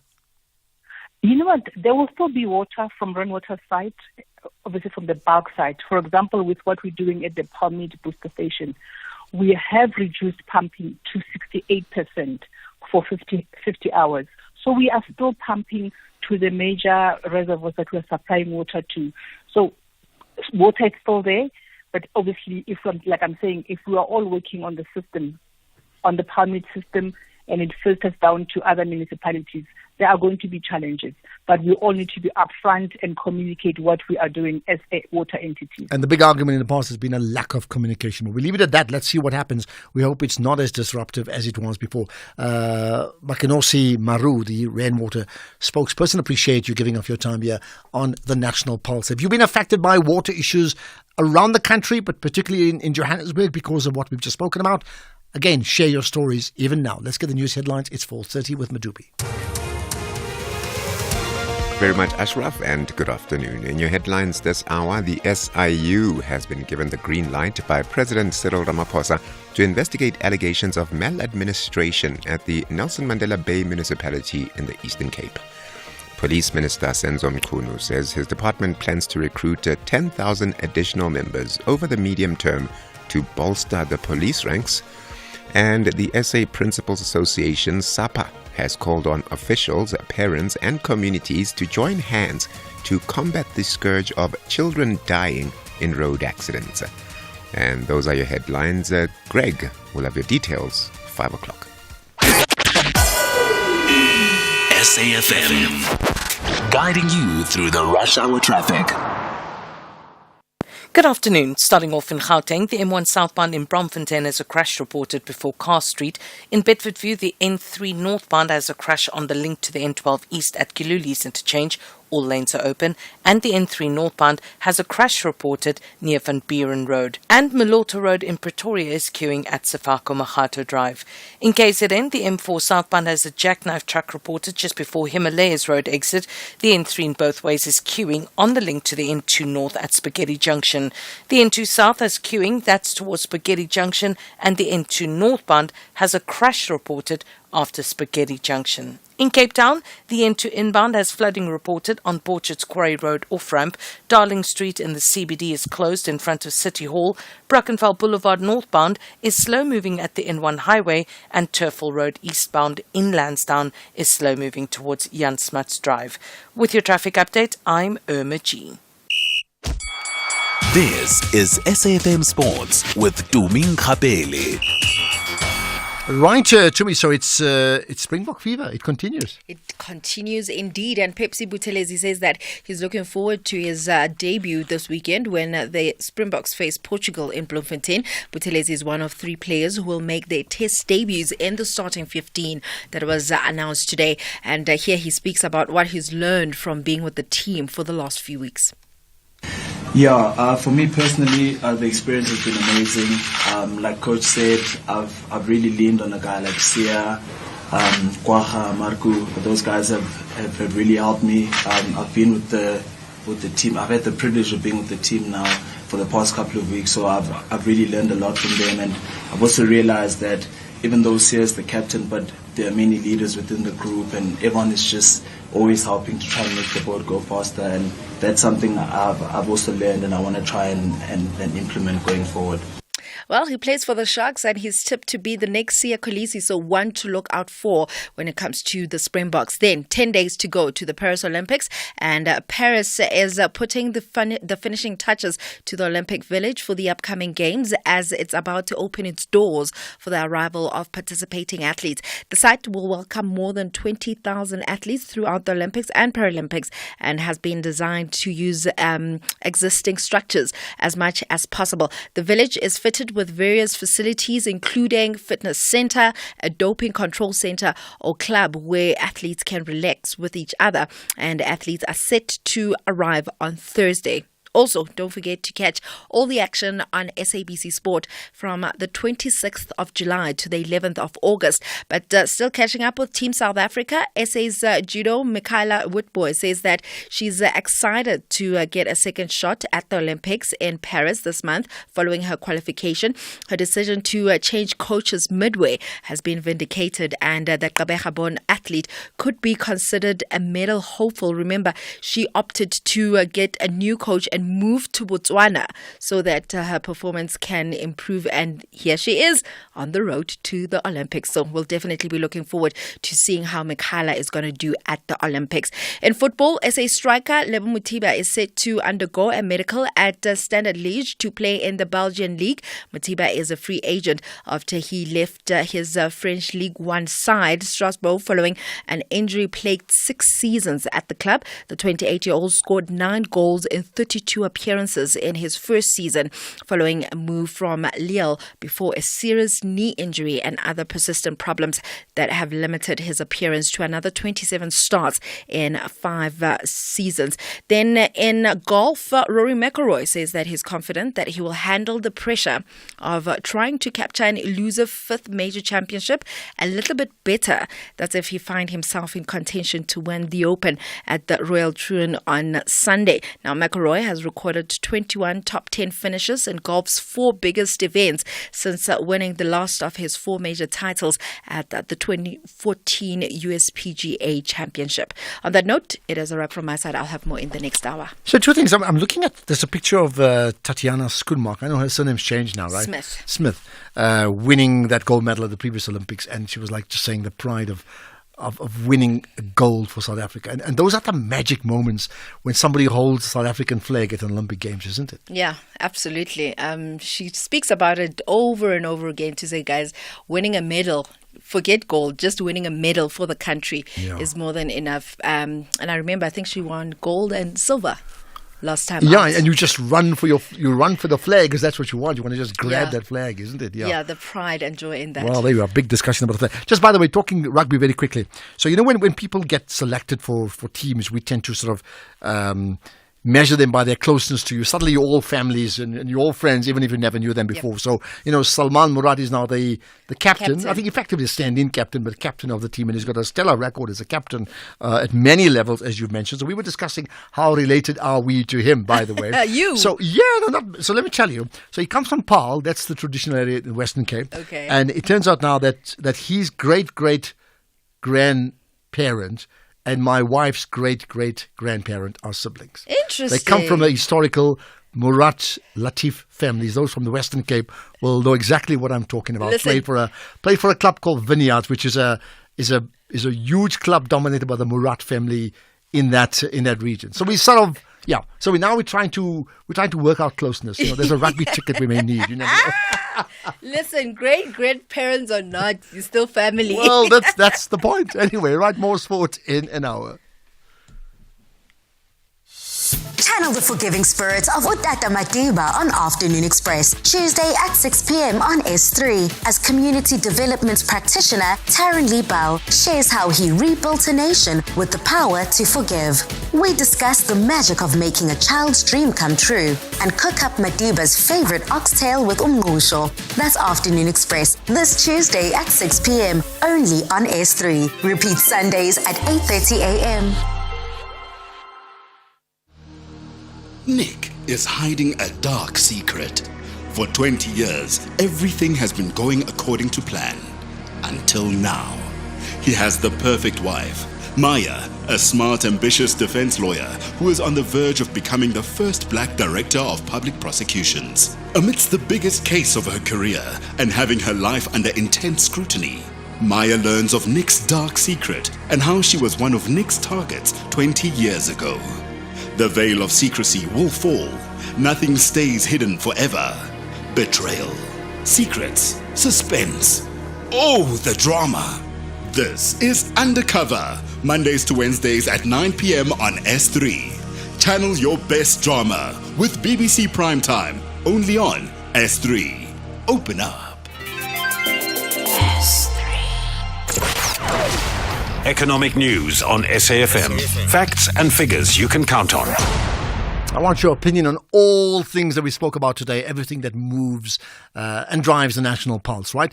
Let's talk about the markets now with Makwe Masilela, Chief Investment Officer at Makwe Fund Managers. Makwe, good chatting to you as always. Go ahead. What are the big issues?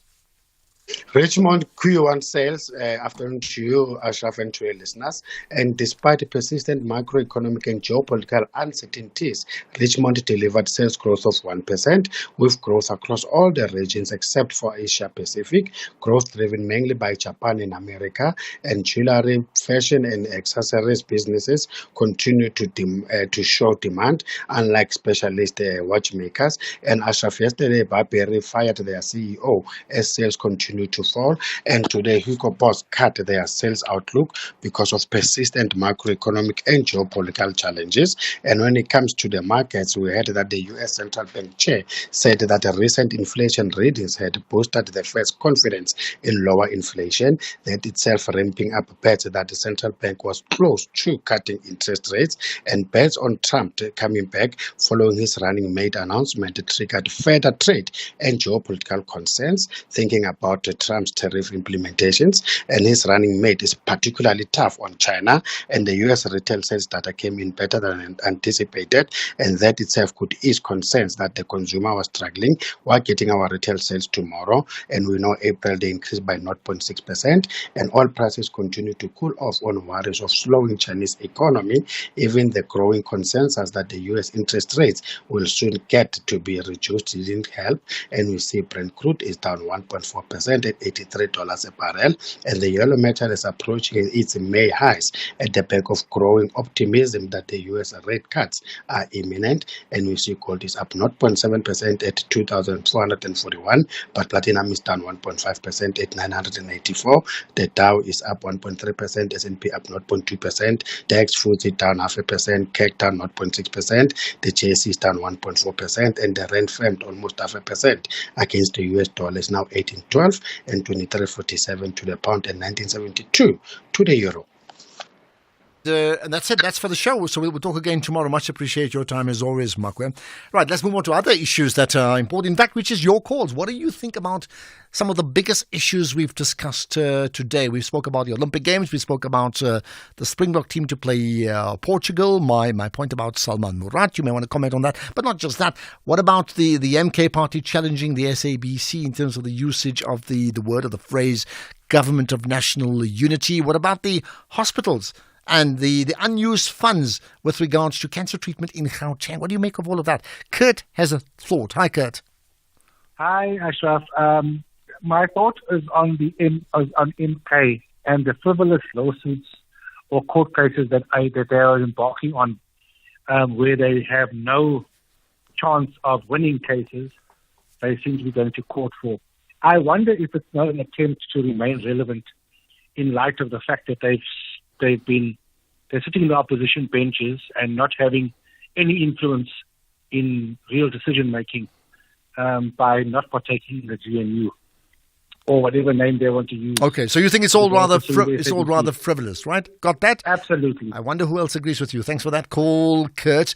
Another take on this one from Bonakele. Hi. Putting Khayelitsha on the map. Yeah, you're bringing Khayelitsha on the map. So 2 from the Western Cape, right? Go ahead. Absolutely, you're quite right. Cold weather here in Cape. Listen, I'm joining those people who say former President Jacob Zuma, with all this, he likes to be just on headlines for no apparent loss. This is absolutely, I don't want to call it a nonsense. It doesn't actually make sense. He's just someone who, and in fact, even he's going to lose. Challenging the SABC with regard to this, I mean, it's absolutely nonsense. Allow me to say that, you understand. I didn't want to say that respecting the old, with regard to the actions that is taking, this is not going to go anywhere. Well, you see, you can say it. I mean, the point is the only thing you can't do is use derogatory language. But there's nothing stopping you saying, I don't agree with their position. I think it's nonsense. I mean, that's your point of view, and you've just said it, which is fine. Yeah, absolutely. And in fact, it doesn't make sense, man. He just wants to be on the headlines for no apparent reason. I cannot really understand when is this old man going to stop this. Okay. And in fact, he's getting a support who doesn't actually understand as to why are they supporting His old man is making... No, man, he's actually laughing. All right, got that. I tell you what, I mean, here's the thought, and I've said so before. Once that grouping calls themselves what they want as their official name, how do we change that official name to something else? That means we can debate what it means, but we can't change their name because the name is the name they've given to themselves. If you call the team Kaizer Chiefs, I can't call them Pirates because I think Chiefs doesn't suit them, in my opinion. They're not the Chiefs. They're just a pirate, if you get my point, what I'm trying to say. We call them that. Right, let's get to further comments on the Trump story. Hey, Ashraf, about Donald Trump's attempted assassination.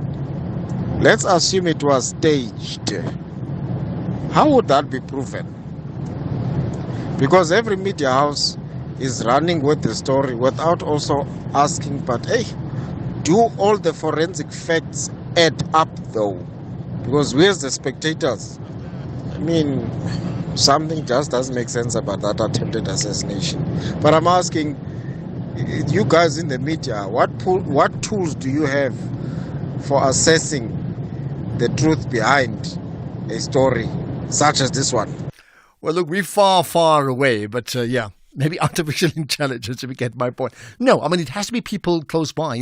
Media relies, I think, very much on leaks where people who are close to the action would tell others because they want to tell, because they know something has been hidden and they maybe have an axe to grind.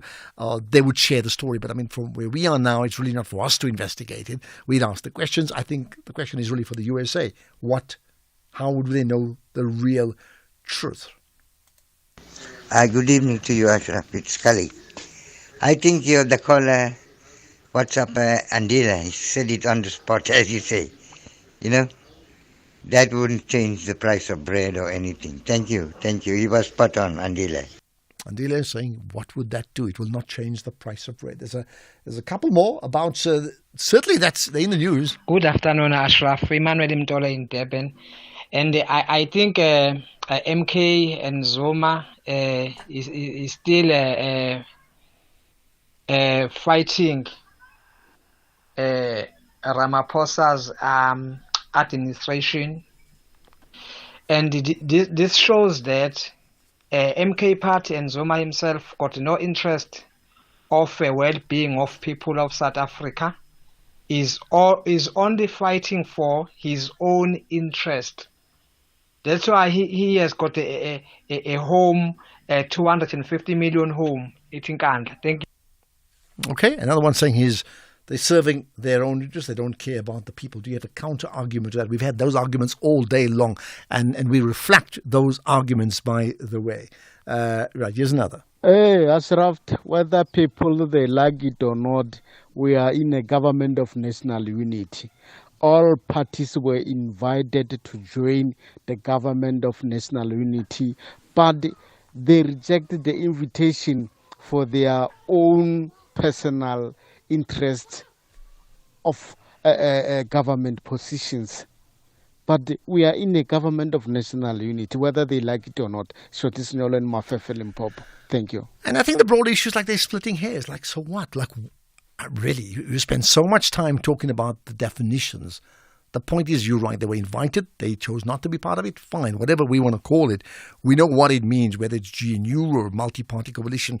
Really, I'm more interested in the government of national service delivery. Can you guys just deliver for us? I think it's Jack on the line in Musina. I hope I've got that right, Jack. Or is it JCK? I'm not too sure.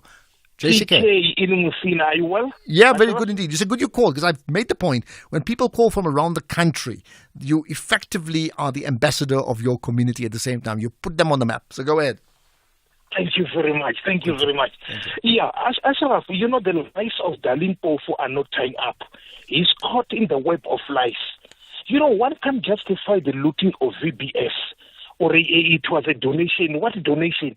Because that Chipiwa was just afraid or EFF is behind him. So to silence EFF, you have to give them money. People must have that critical shares of those old ladies who were queuing there, please. And it was in the middle of winter, July. people, it's time those who have looted to pay back the money. This is the time. As conscious guilty. Let me rest my case for now. JCK, Kaunda from Sina. Okay, JCK. Well, look, it's a very, very, I don't know, is it a confusing or straightforward issue? It's certainly every interview I listen to around the issue of what's transpired at the VBS Bank. It leaves me with a huge headache, I can tell you that now. Let's get to some of the other callers. We're chatting. In fact, there's another voice note we can use, and it's similar to the trend we've heard before. Hi, Ashraf. In targeting the SABC, the MK is being cowardly and literally shooting the messenger instead of targeting the government itself. They are bitter because they're not part of the GNU, so they've become anti-unity. They must firstly go and conclude their stillbirth electoral court case first, and they should rather focus their money and attention on improving the lives of people rather than spending it on court cases. Thanks, Farai. Okay, thanks for that, Farai. Well, yeah, what's the priority? What's the biggest issue that opposition party, in terms of their role, what should they be playing? Right, let's get to Tsokolo in Harry Smith. Hello. I'm good. Good to talk to you, man. Right, go ahead. Your point? Yeah, no, I don't know. Can you guys please do us a favor? I think the elections are over now. Then what if we can stop talking about these things of elections, MK, because these people, they can't lead us anywhere. They can't take us anywhere. The only thing is they want to bring the bad mood around South Africa. So can you please, instead of talking about that, how if maybe we contact all these people who are in charge now, who must talk to the people about way forward. Okay, I got that. Thanks for that call, Tsokolo. So here's two things, right? Elections are not actually over. In terms of the election is over. The 7th administration only kicks in now. Parliament opens on Thursday. That's point one. Point two, we as news media, we have to reflect the issues of the day. So, you know what? We'll stop talking about the MK and the GNU conversation they're having when they stop talking about it. When they go to court and they raise an issue, how do we ignore that? That's censorship. We can't do that. If they don't do it, we won't do it. If they do something, we have to reflect it. The Springboks play a match, we reflect the result. We don't say, well, we've had enough of the Springboks, we won't talk about them. That's what we do. That's our role, is to reflect. But in reflecting, we do ask questions. Hopefully that will help you with that. So we can't not talk about it. But perhaps here's a question to you. If not politics or if not elections, what should we be talking about? Eunice in Joburg, hello.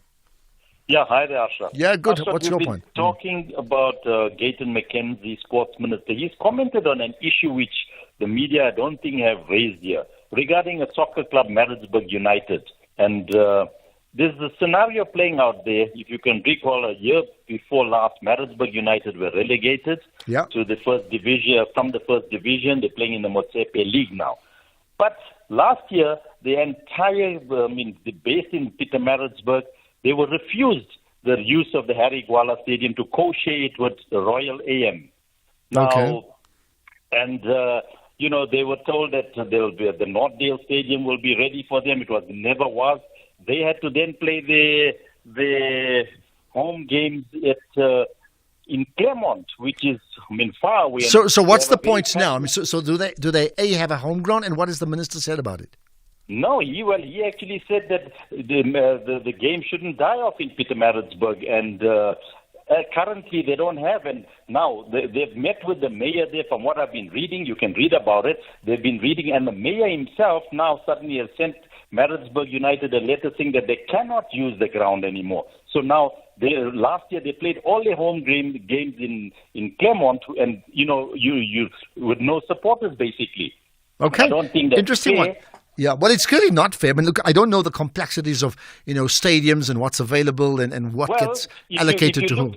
if you look currently in Polokwane, you've got the first division side at Polokwane City, and they're going to co-share the Peter Mokaba Stadium with Magezi, who've been promoted. Now, I can't see why Royal AM cannot share the same stadium on different dates with Maritzburg Well, United. I agree with you. I mean, I think effectively Orlando Pirates and Chiefs would do the same thing, although they tend to play elsewhere. And amongst global clubs, many clubs in the world own their own stadiums, but, amongst famous Inter Milan, AC Milan shares a stadium. So, yeah. But this particular stadium, belongs to the council. It's a ratepayer-funded stadium, Harigwala Stadium. Okay, got that. Well, that's precisely my point. So many of these places in the world where they share are council-owned, and they make a plan. They obviously don't fixture them on a home weekend because they play home and away every other weekend. So pretty simple. But maybe it's a point. We've noted it, and let's see what comes out of that one there. Right. Okay, we get to another call. Thanks for that, Eunice. Let's get to Alfred in Mpumalanga. Hello. Yeah, how's it? Yeah, good talking to you, man. Go ahead. No, good. No, I think it's wrong at all the time for any dog to keep on barking the moon. That is a stupid dog. In other words, I'm trying to say we can't always be focusing on the situation like saying EMK has done 1, 2, 3, which doesn't go well with South Africans. You see, that the narrative is bothering me. Because analytically myself, when I analyze, there are some other people who behave as clever people within the whole game, as above everybody within the game. And that attitude is seriously killing the country. Okay. Well, I hear you. And yeah, I mean, you know what? Each one of us who votes and who supports different political parties, we have different interpretations in terms of the role and the job that they play. I hear that. And for some of us, it's like, hey, that's great that they do. And others are rather critical. And I think, therefore, but thanks for that call. Therefore, even people would be looking at the opening of Parliament and therefore the practical implementation of what is called the Government of National Unity. I think with eager interest, I absolutely would be doing that. There's a couple of more voice notes that we've got. Let's get to. In fact, here's another one on the multi-party coalition. Good afternoon, Ashraf. This is Motlatsi from Pretoria. I hope that there is a party, one of these smaller parties that claims to care about the masses, that is paying attention and documenting all this nonsense that's happening with the Nkandlas and other things and the ANC and whatever in preparation for 2029, so that, they educate us about politics, so that we don't fumble when we go to the vote to vote in 2029, and we do the right thing, and these multi-party coalitions are done with. Okay. By the way, we should be chatting about an important TEDx event taking place at UJ. I think it is tomorrow. That will come up after 5, and we'll get further reaction in terms of the MK challenge with regards to GNU and the SABC coming up after 5 too. For the calls to Durban we go. In Kolisi on the line. Hello. Ashraf, good day. How are you? Good day indeed. Go ahead. Good talking to you. Yeah, good. Quick one. The name do matter. To all the mothers and fathers out there, when you name your child, you have to get the relevant name to name your child. So when people come and say the name doesn't matter as long as there is a government, no, it is incorrect to me. The name do matter, what we call that current government. So is it proper to call it GNU? I don't know. Is it proper to challenge SABC? I don't know as well. But it is incorrect to say the name does not matter. The name do matter. I named my child because of the current situation. So that GNU or the current government is the child. It was born on the 29th of May. So the name do matter. But I hear that. Thanks for that. I think the issue, and I mean, we'll certainly get further expert commentary on this one. Is there a legal requirement around calling something the government of national unity or not. That means before you call, well, let me put it this way. Before you determine that something is water, there has to be a challenge in terms of an investigation to say, okay, that's water, but this is not water, this is cool drink, if you get my point.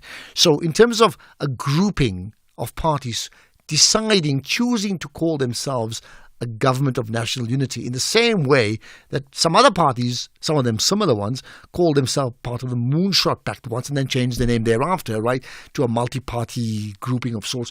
I'm saying to you, if there's no legal requirement, can't they call themselves what they want? That's the point that I'm asking.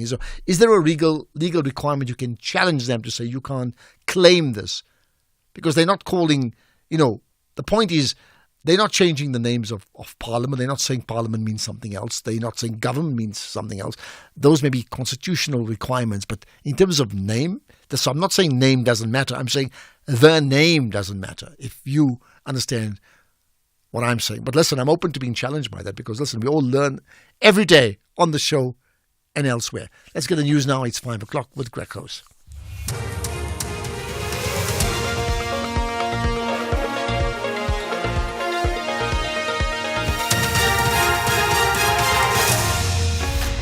Thank you and good afternoon to you, Ashraf. In this news update, the SIU to probe Eastern Cape municipality and a person killed in Kenya protests. Good day to you. The SIU has been given the green light by the President to probe allegations of maladministration at the Nelson Mandela Bay municipality in the Eastern Cape. The unit will look into the alleged unlawful conduct by municipal employees and recover financial losses connected to a dodgy contract to supply streetlights. SIU spokesperson Kazi Kanyach. Proclamation 170 of 2024 authorizes the SIU to probe procurement and contracting for goods and services by or on behalf of the municipality to supply, deliver and offload LED street light and flood lighting luminaries and payment made in respect thereof in a manner that was not fair, competitive, transparent, equitable and cost-effective. The SIU will also investigate any unauthorized, irregular, fruitless and wasteful expenditure incurred by the municipality or the state. The Police Minister, Senzo Mchunu, says his department plans to recruit 10,000 additional members over the medium term to bolster the police ranks. He presented his department's budget to a mini-plenary of the National Assembly for approval today. The police service has been allocated 113 billion rand for the 2024-25 financial year. The minister says while additional funding in the past 2 financial years was to recruit an additional 10,000 officers per year, this year they realise they need to recruit more. Of course, these numbers are not enough.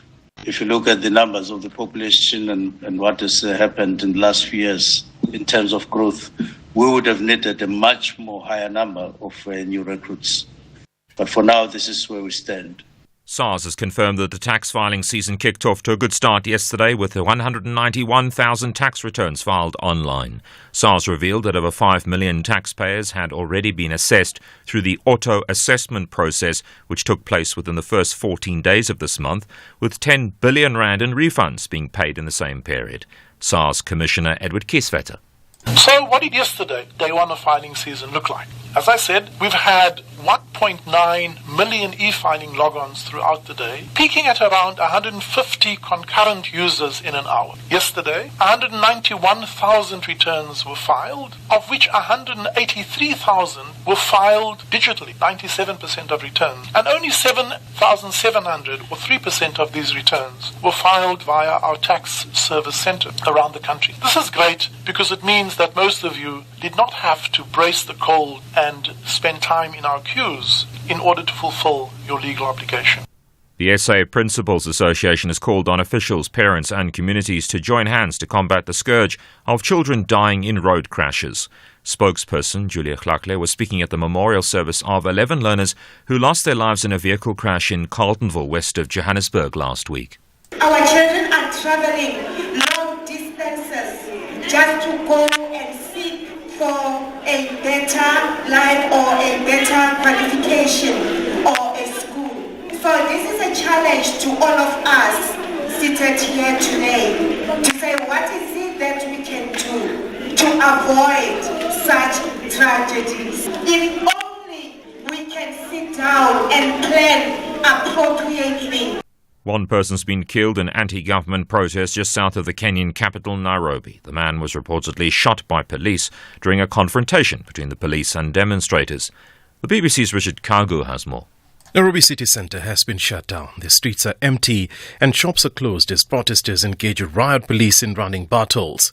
Shots of tear gas have rent the air as demonstrators defy attempts by police to disperse them. There's a heavy security presence in those parts of the city that are prone to violent protests. In the southern outskirts of Nairobi, the protests turned chaotic after hundreds of demonstrators barricaded roads with rocks and burned tires. Protests have also spread to other cities across the country. Top story, the SIU's been given the green light by the President to probe allegations of maladministration at the Nelson Mandela Bay municipality in the Eastern Cape.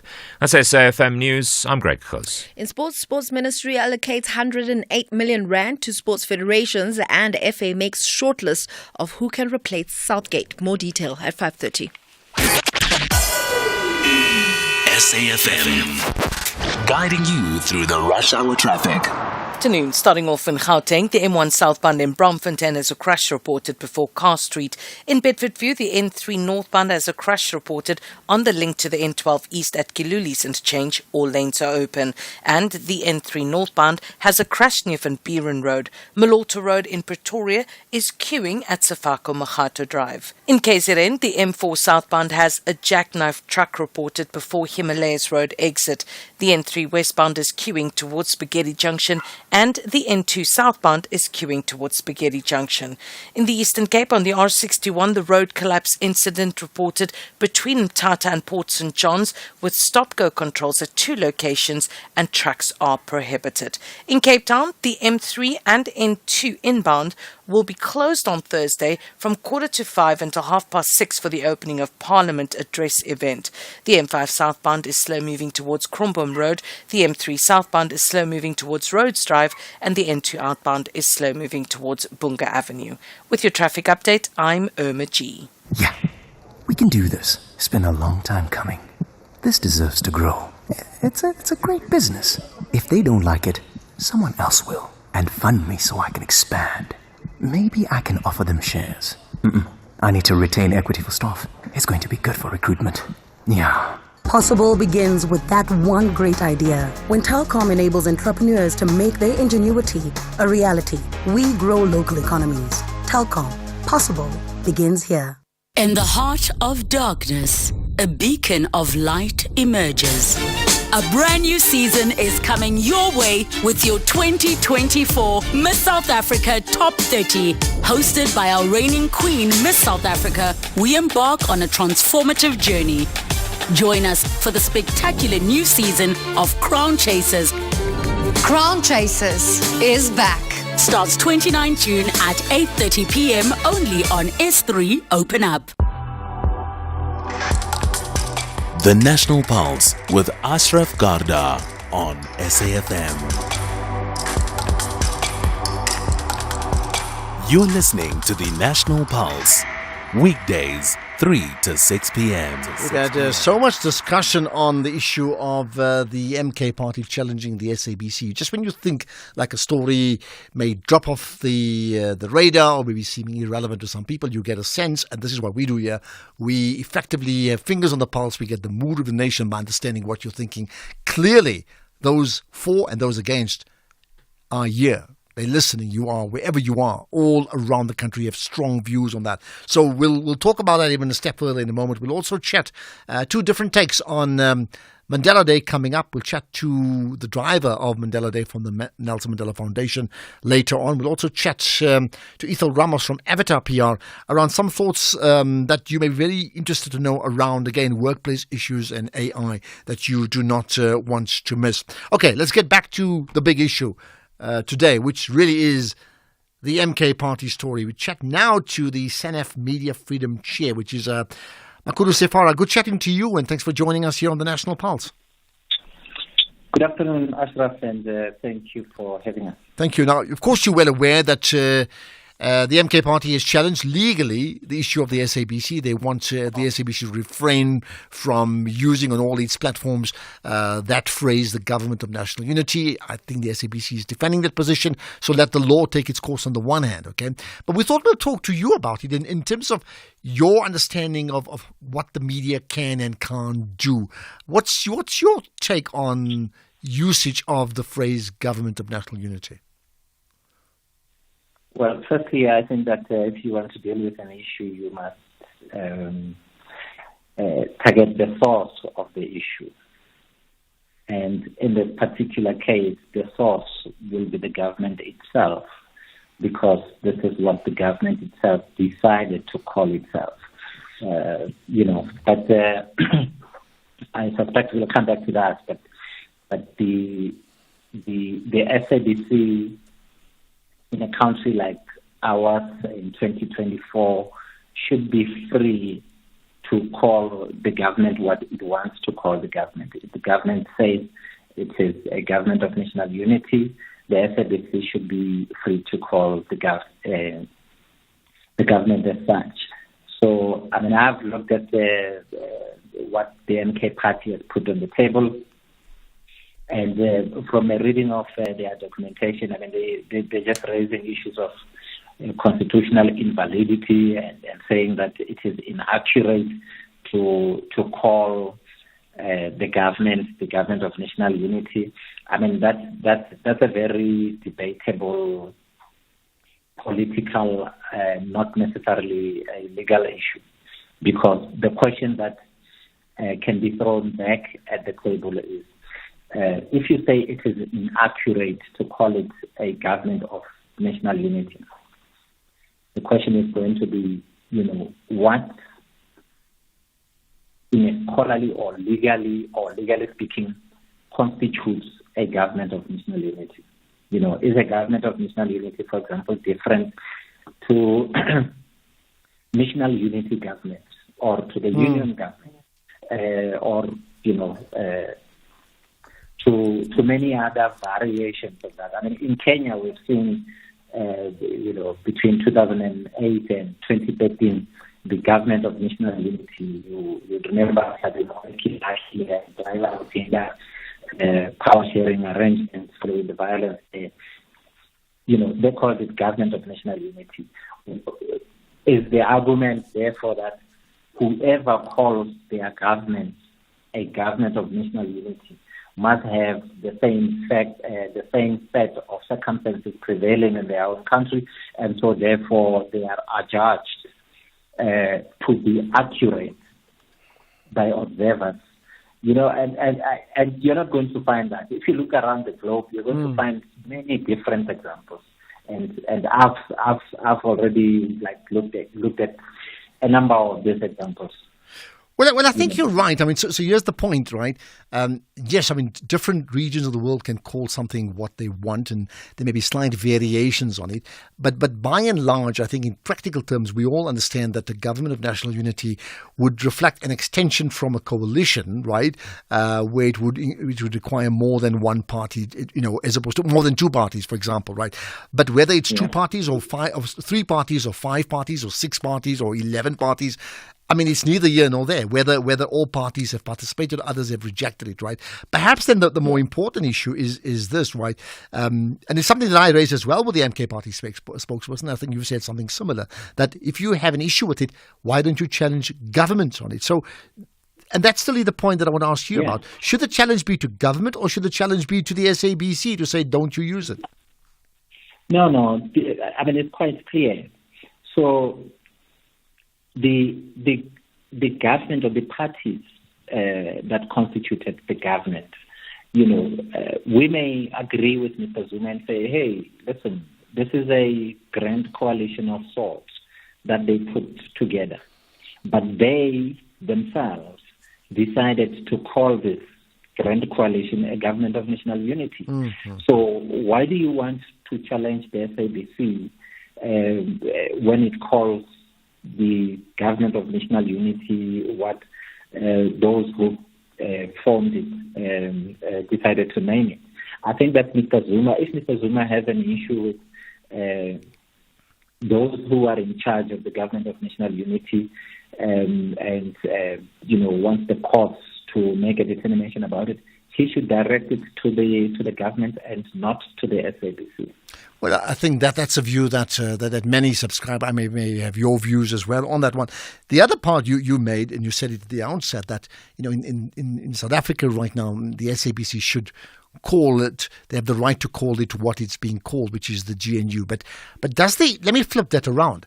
Does the SABC, if in its wisdom, decides that they agree with the MK party, that in spite of this multi-party grouping calling itself the GNU, that we won't call it the GNU, not because we like or we dislike, because we just think it doesn't represent a GNU.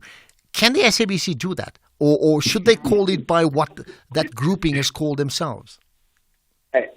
You see, this is the thing that is interesting about this, because, I have called in my writing, and I deviate from the mandate of the South African National Editors Forum. So I've called it the Grand Coalition. I've called it a coalition government that calls itself a government of national unity. It doesn't matter, So it is a coalition of sorts. There isn't a uniform or a rule that must be applied uniformly or that is applied uniformly anyway about what a super coalition ought to be called. So if the SABC decided, to your question, that there's issues about calling it the government national unity, and they decide to call it whatever they want to call it, it's not illegal. It may be commentary, and the media is allowed to make commentary on issues that are unfolding in the country, but what about it would make it illegal?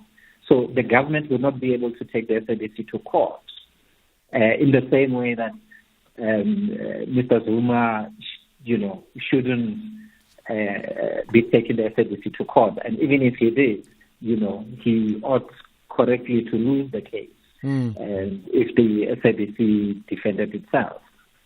Well, yeah. So, you're saying, in fact, if the SABC chooses not to call it the GNU, it would not be illegal. If they choose to call it the GNU, that's fine as well, right? But on the other hand, we can express an opinion in a way that I would say, for example, you're with SENEF, and I can say, we all know what SENEF is, but I can say this grouping of media editors, because that's my opinion of SENEF without calling it SENEF. But the reality is I can't change the name. I can't force you to change the name of SENEF if that's what you choose to call it, can I? Yeah. No, you can't. So other people have called us, things I don't want to repeat on air. But it's what they want to call us. They may disagree with what we do. They may think that we are biased this way and the other. It's the views that they hold about SANEF. But the name that we have chosen for ourselves, the name that we choose to call ourselves, is SANEF. So if someone says this group of editors, blah blah, should we be taking them to court? No, we shouldn't. Even if we took them to court, should we be winning? I think not. Because what they call us is what they've determined for themselves based on their beliefs and convictions. Okay, so they can express a personal opinion, but there's a difference between a personal opinion and an official name. So I can even say the so-called GNU, that's my personal opinion. Correct. But the actual name is the GNU, whether I like it or choose otherwise. Maybe here's the last thing. In the context of the court challenge and where you sit with regard to media freedom, right?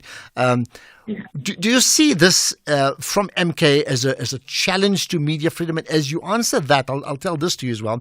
We've had many callers over the last month literally telling people like myself and Stephen and Kathy and others who host shows here, literally telling us, not MK party members, but callers, right? Say, don't you dare call it GNU because it's not, like giving us an instruction. How do you put that together in the context of media freedom? No, it's inappropriate. So maybe let me just go back a bit. So callers to SAFM and other platforms of the SABC are entitled to rationally challenge you and debate with you in an orderly way about why it is called this and not the other, but they are not in any way supposed to dictate to you what to call it. What you decide to call it is entirely upon you as people who work for the SABC, or it's entirely up to the SABC what it decides to call the government, following its own processes. So anyone who feels they are entitled to demand or to place on the table restrictions on the part of anyone who works for the SABC, they are trying to intimidate you. You shouldn't allow it. It should not be countenanced at all. It runs counter to our democratic practices. It is something that should not be encouraged, and it's anti-media freedom environment that we have in the country. Okay, and that's where we shall leave it. Appreciate your time, Makuru Sefara, the SENEF Media Freedom Chair, or as we discussed to say, the so-called SENEF Media Freedom Chair, certainly taken in the context of our conversation. Much appreciate your time. We'll have a podcast of that conversation and the previous ones all throughout the show today, up and running. In fact, some of them are there already, but otherwise go to the website, safm.co.za. Also follow SABC Plus, the new app, the rebranded, the upgraded app that really allows you to listen to us on streaming live, but also has links to various other SAFM platforms and other SABC news. Do not miss that. We have a fascinating conversation coming up next around the issues of technology in the workplace that you, I think, would do well to listen to. Attention ladies, join us on Saturday, August 17th, 2024 for the Star Choices Yours Women's Day event at Altitude Fourways, a day dedicated to empowerment, inspiration and transformation. Engage with dynamic speakers, attend interactive conversations and connect with amazing women just like you. The event will be hosted by the fabulous Unatingai. Don't miss out on this opportunity to celebrate and elevate yourself. Get your tickets now at www.quicket.co.za for 550 Rand, drinks, food and a gift bag included. Plus, stand a chance to win an honor product. This incredible event is powered by independent media and the Honor 200 series. Shopping sprees. Catching flights while others catch feelings. Shaking that thing while sipping on some bubbles on a yacht in Dubai. Some call it living soft. You know, njofo njof. Tune into Sugar Baby Dating, a highly revealing documentary that lifts the lid of the sugar baby dating phenomenon and talks to girls who have a string of rich older men funding their lifestyles and the women that feel damaged by the whole experience. This Thursday at 10 p.m. Is it just a little frivolous fun, or is there a sinister side to sugar baby dating? Channel your inner curiosity with Sugar Baby Dating, 11 July at 10 p.m. only on S3. Open up. S3. The National Pulse with Ashraf Garda. Weekdays, 3 to 6 p.m.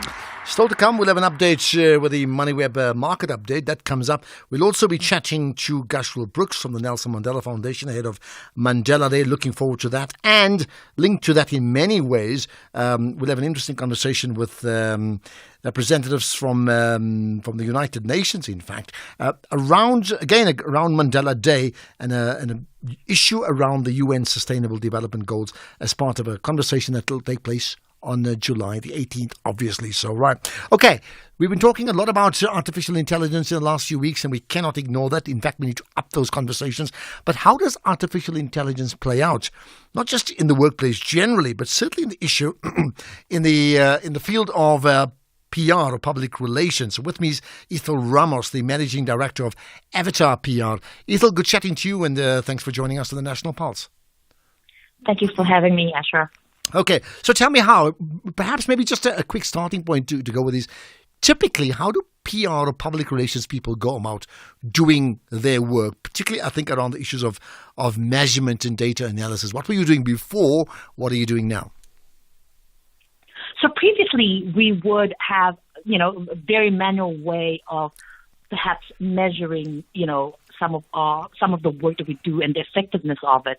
But now with the help of AI and certainly technology at large, we're able to pinpoint certain, things in the work that we do. We're able to extract insights from the data that we see, in the work that we do. So certainly a lot has changed with the advent of AI in the inclusion of it in the work that we do nowadays. So give me an example. I mean, look, something topical comes up now, which is say Mandela Day, right? So if I wanted reports, and I'm a client of yours with regard to the impact of my campaign on Mandela Day. Typically, in the past, what would you have been able to give us, and what are you able to give us now?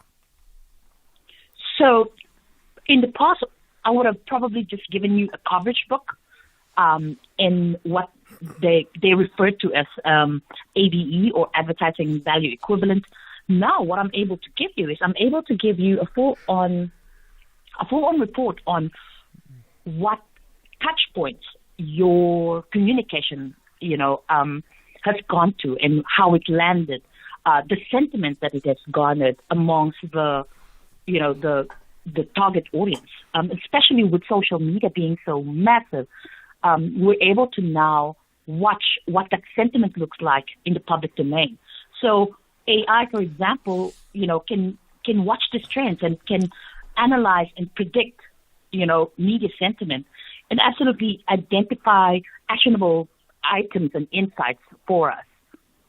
And in terms of the technology that allows that, I mean, in terms of AI, what does it actually do in practical terms? I'm just trying to understand the technology that you feed into that gives you the type of information you require. So in practical terms, what we would use it for is mostly for data analysis, right? So data analysis is important from a strategic point of view in just understanding kind of what's going on out there, as well as understanding nuances of the categories, of the industries and stuff like that. But also deploying predictive analytics, for example, to help us anticipate any potential crisis or any bubbling issues on social media, for example. But it also allows us to automate content, mostly for social media, as well as media monitoring, because that allows us for more efficiency and then obviously just helping us kind of improve our decision making in what type of content goes up when, because we able to watch it in real time. And normally in terms of having an evaluation of my campaign, and I use your company, how long would you normally have come back to me? I'm talking historically, and now don't tell me it's a click of a button. Yeah, so historically it would take at least a 2-week period, right? Because you have to gather all your clippings and manually so. But now within 48 hours you should be able to pull a report, even if it's an indicative report, just to see where your messages have landed and how it landed and the sentiment that it carries. Yeah, that's just mind-boggling. How does this, in terms of getting the service that you require, in this case artificial intelligence, right? And I would understand there's different apps around that. Does that prejudice smaller companies in terms of having or not having access to the data and the technology, or not? What I'm trying to say is, it all equal for everybody? If I started my own PR business and I wanted to do the same thing as you, had the barriers of entry dropped to be able to provide that sort of information? So I think technology is an equalizer, right? So there are platforms out there that smaller agencies can use, that will offer basic, solutions for them to start off and learn and be able to provide amazing reports. But I think, for bigger agencies who can afford to invest, because it is quite an investment, to invest in technologies, then it would definitely be a game changer. But I think agencies need to understand that at some point it needs to invest in some sort of technology in order to provide better services and better solutions to the client. Well, that's where we leave it, Ethel Ramos. Thanks for your time. Managing Director of Avatar PR. I'm just considering as I say goodbye to you. Yeah, data analysis provides that you sort of have a TikTok video and you get 50,000 views and you're all thrilled. And then the analysis tells you, hold it, you've got 90% who haven't seen more than 10 seconds of your 1 minute clip. That's what we could never know before. We know that now. So the world has certainly changed. Let's get to some, there's some WhatsApp comments that I've got that I want to just pick up on. And there's another one about the GNU. Ashraf, let us not be emotional about these things. The sooner we call things for what they are, the better for the rest of us. This is not a government of national unity. It's not what it is. It's not GNU. It's just not. It's a coalition government, Ashraf. It's a coalition government which subscribes to constitutional democracy. That's not bad. It's not a dictatorship. It's not like it's a bad thing being a coalition government. It's not a bad thing. Let's just call it for what it is. A coalition government. It's not government of national unity. Let's just stop being emotional, man. Soviet Kingdom stuff. I was about to say, are you being emotional? But don't answer that question, right? Here's another quick one that I think is worth considering. FM listeners. Ashraf, people like the former President Zuma, they just love attention and power, man. They just want, they just comment on everything. You understand? People like President Zuma, they were supposed to be in Dunas there, the chiefs there, back at home, not for presidency. He doesn't understand. He just loves those things of, hey, Mfokababa, do this, do that. He missed those days where he commanded everything, while the country was out of his hand. So, man, we are in the government of national unity. That's all. They like it or not, we are in the national government of unity. We voted so. Thank you. Well, there you are. You can say the majority of parties that came together, they called themselves the GNU, or the Government of National Unity. Like it or not, finish and klar. News headlines, here's Greg House. Quick look at the headlines. The SIU has been given the green light by the President to probe allegations of maladministration at the Nelson Mandela Bay municipality in the Eastern Cape. Following the recent spate of fires in some parts of Mpumalanga, the DA in the province has now called for the declaration of a local state of disaster. And the Wynberg Magistrates Court in the Western Cape has dismissed convicted rapist and murderer Luyanda Botha's application seeking to discharge the attempted rape case against him. There's a full update, as always, at the top of the hour. SAFM, guiding you through the rush. Good afternoon. Starting off in Gauteng, the M1 southbound in central Johannesburg is queuing towards Crown Interchange. The N1 southbound in Roodepoort has a crash reported just before Gordon Road exit, and the N1 northbound in Midrand is queuing towards Samrand Road. In KZN, the N3 westbound is queuing towards Spaghetti Junction. The R102 northbound is slow moving near Old North Coast Road. Umgeni Road westbound is slow moving through Springfield Park, and Chris Hani Road westbound queuing at the N2 highway. In Cape Town, the N2 outbound is slow moving towards Robert Sobukwe Road. The N7 Jakes Hadwell Drive southbound is slow moving towards Voortrekker Road. The M5 northbound is slow moving towards Kromboom Road, and the M3 southbound is slow moving towards Rhodes Drive. Then the elevated freeway outbound slow moving leaving the city centre area. With your traffic update, I'm Irma G. This is SAFM Sports with Tuming Kapele. Right, to me, what are the big... We spoke rugby, we spoke... What else did we talk? Olympic Games? Yeah, we spoke about the Olympic Games. More rugby, more Olympics, more what? Well, we continue talking about the budget for the sports ministry, and they've allocated 108 million rand that will go to 50 national sport federations through a Winning the Nation sub-program. A further 56.8 million rand will go to supporting 90 school sport leagues and 80.9 million rand to national school sport championships in a bid to develop talent from a young age. And here's Sports Minister Gayton McKenzie on how funds will be allocated to federations.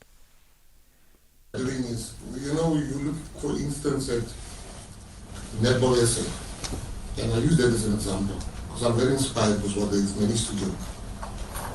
In the last financial year, we gave them 5 million.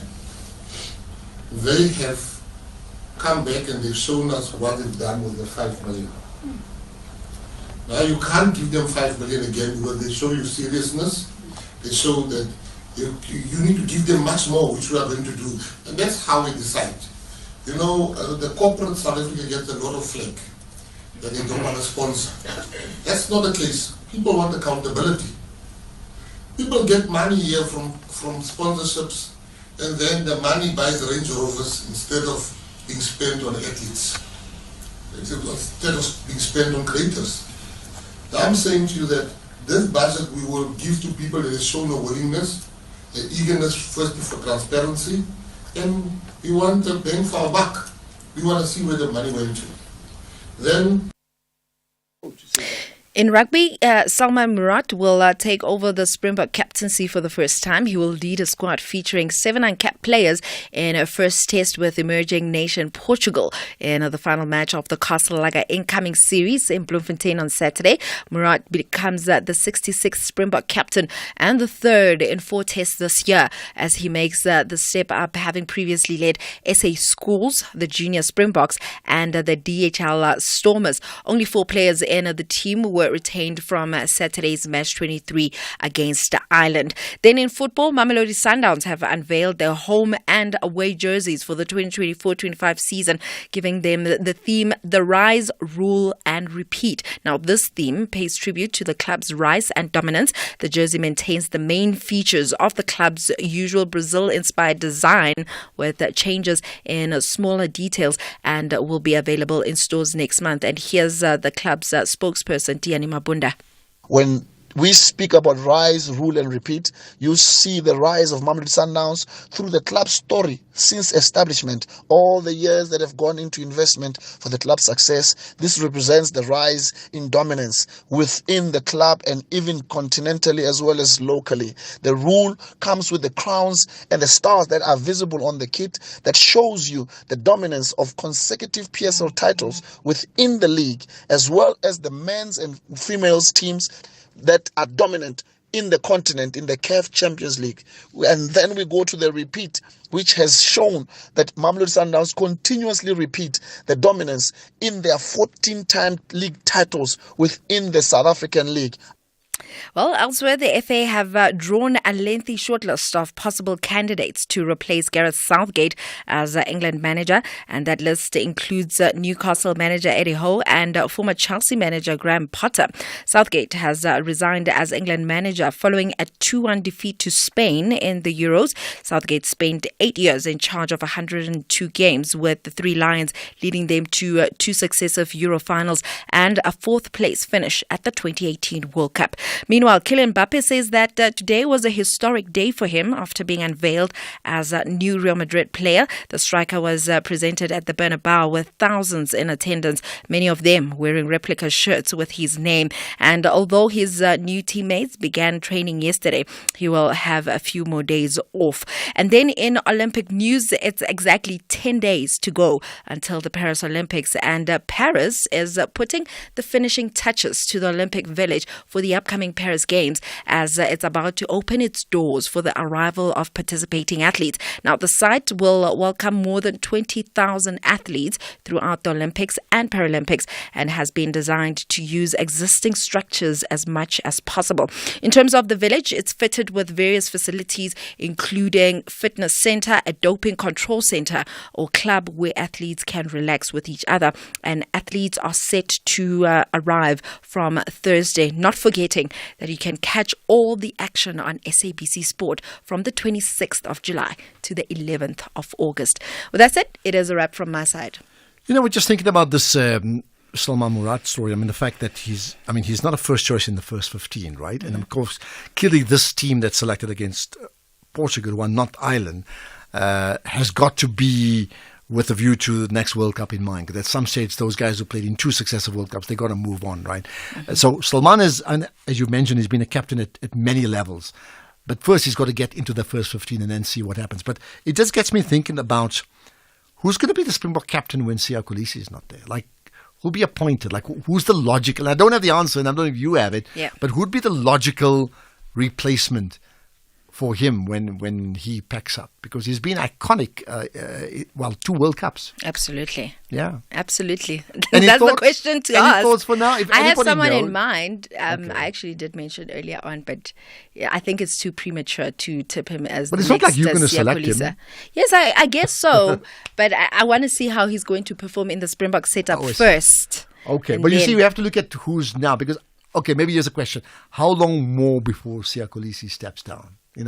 Is it 1 year? Is it 6 months? Is it 2? I don't know. And that determines who replaces him. But at the end of the day, you can see that Rassie is also trying to weigh his options just when the time comes, so that he has someone ready to step in. Whether that is Murat or Buthelezi, only time will tell. Absolutely. And well, any good manager will do exactly that, to ensure that you are well prepared for whatever happens in the future and build new leaders. Okay, we'll chat. We'll continue chatting and debating this tomorrow. Alrighty. Perfect. There we are. Your goodbye. Ke nna Tumeng Kgapele, Modimo ke yo. Thank you. Channel the forgiving spirit of Utata Madiba on Afternoon Express, Tuesday at 6 p.m. on S3, as community development practitioner Taryn Lee Bell shares how he rebuilt a nation with the power to forgive. We discuss the magic of making a child's dream come true and cook up Madiba's favorite oxtail with umngusho. That's Afternoon Express, this Tuesday at 6 p.m. only on S3. Repeat Sundays at 8:30 a.m. The world's best cooking show is coming to S3. MasterChef South Africa Season 5. You'll meet 20 talented home cooks from around Mzansi, noma uphumaphi, and no matter your favorite dish. See if the chefs can handle the heat in the kitchen in a race to be crowned MasterChef South Africa. Starts Saturday 13 July at 7:30 p.m. on S3, Channel 193. MasterChef South Africa, proudly sponsored by Pick n Pay. Economic news on SAFM. Facts and figures you can count on. Right, let's get to the markets as always with the MoneyWeb market update. Jimmy is in the hot seat. Jimmy? Good afternoon, Ashraf. How are you? Oh, hectic as always. And I'm sure you're listening into the show, so you know what the mood of the nation is. Yes, definitely listening in on the show. It seems as though there's a lot that does have us concerned. I mean, I particularly heard the conversation with the MK around what we say as part of the SABC and the narrative that is put out there. Very interesting times. I, for one, tend to agree with you that this should be taken up beyond just one particular broadcaster, if it is an issue of national importance in that respect. But the issues that do concern us, that are of national importance, that we focus on, are the issues of money and business. And it wasn't such a good day for our local markets. It was a better day for the rand, but not such a good day for the local equity side. And we're going to be looking into that in a second with Henko Krier. But for now, let me give you a quick summary of what's coming up on the show. We've got a conversation with the CEO of Signia Asset Management. They are a local asset manager that has just under 320 billion rand in assets under management and administration. I've got a conversation with the CEO, who believes that South Africa is still an unattractive investment destination in the international space. So that's going to be interesting to look at. Then we've got a conversation with Ford Asset Management around the reality of the government of national unity, the coalition government, whatever it is we're going to end up calling it at the end of this. We're going to have a conversation around the instability that could potentially bring, or the reality of its instability in terms of the markets. And then we've got a conversation with Denka Capital around the Chinese banking story. It looks as though in the last 2 weeks or so, we've had about 40 Chinese banks just disappear and be bought up by larger banks. And we're going to look at that and see if this is the start of a banking crisis, if this will affect South Africa, if this will affect international markets. We know that there was a banking crisis looming in the US a couple of months ago as well. So we're going to look at that from a banking perspective and just understand what that means for the ecosystem that is the global economy. And then because it's Tuesday, we've got our Agri Tuesday feature today, and we're taking a look at egg farming and layer production with a South African egg farmer and the owner of Shabalala Farming. So it's going to be an interesting business to look at the farming side of things and how the impact of some of these global challenges impact farmers like Sizwe Shabalala. But before we get to that, as I said, Henko Kreer has been keeping an eye on the markets for us. He joins me now to give us a quick summary of what's been happening in the markets. Good evening, Henko. Thanks as always for keeping an eye on the markets. It looks as though the only good thing was the rand and possibly the gold price, but not such a good day for our equities. Yes, Jimmy, good evening to you and to Ashraf and to me, and good evening to all of our listeners. Yeah, Jimmy, besides for the rand picking up and looking up today, it was also a great day for the Americans. But on local markets as well as in European markets, they all finished in the red today, with the Dow Jones at this stage trading about 1.6% stronger. The S&P 500 is 0.5% up, and the Nasdaq trading about 0.1% stronger. And then, as I mentioned, the European stocks, they finished in the red, with the FTSE 100 and the DAX losing 0.4% today, and the CAC 40 closing 0.7% weaker. We, on local shores, lost a little bit more than that today on the JSE, with the all-share index finishing 1.3% down at a lower level of 81,124 points. The industrial index sharp down and about 2% weaker. The financial index just behind it and finishing 1.8% down. And the resources index tried to make up for all of this but couldn't, and it finished 0.3% stronger. Harmony gave a stellar performance today and finished 8.5% up. DRD Gold finished 7% stronger. Goldfields jumped 4.5% today. Pick n Pay had a great day in comparison to other days, and it finished 3.5% stronger, followed by Dis-Chem, Coronation and Northam, which each finished the day 2% stronger. On the negative side of things, Glencore and South32 each lost 3.5%, and Telkom and Vodacom hand in hand today 3% down at the end of the day. If we have a quick glance at the 10 largest companies on the JSE, all 10 of them had a terrible day. For example, BHP lost 4%, followed by Anglo and Naspers. They each finished 3.9% down. Glencore and Prosus each lost 3.5%. AB InBev and First Rand finished the day 2.2% weaker. And Standard Bank and British American Tobacco each lost 1.5% today. Like we said at the start, the rand had a great day. It's picking up and looking good at the moment. 18 rand and 8 cents to the US dollar. Then 19 rand 69 to the euro. 12 rand 15 to the Australian dollar. And 23 rand and 43 cents to the British pound. On the commodities market, the price of gold is $2,457 an ounce. Silver is trading at $31.30. The price of platinum is $997. And palladium $960 an ounce. The oil price is $84.30 a barrel. And then lastly but not least, the price of a Bitcoin is $64,000, and that is 1.2 million rand. And Jimmy, that's how the markets performed today.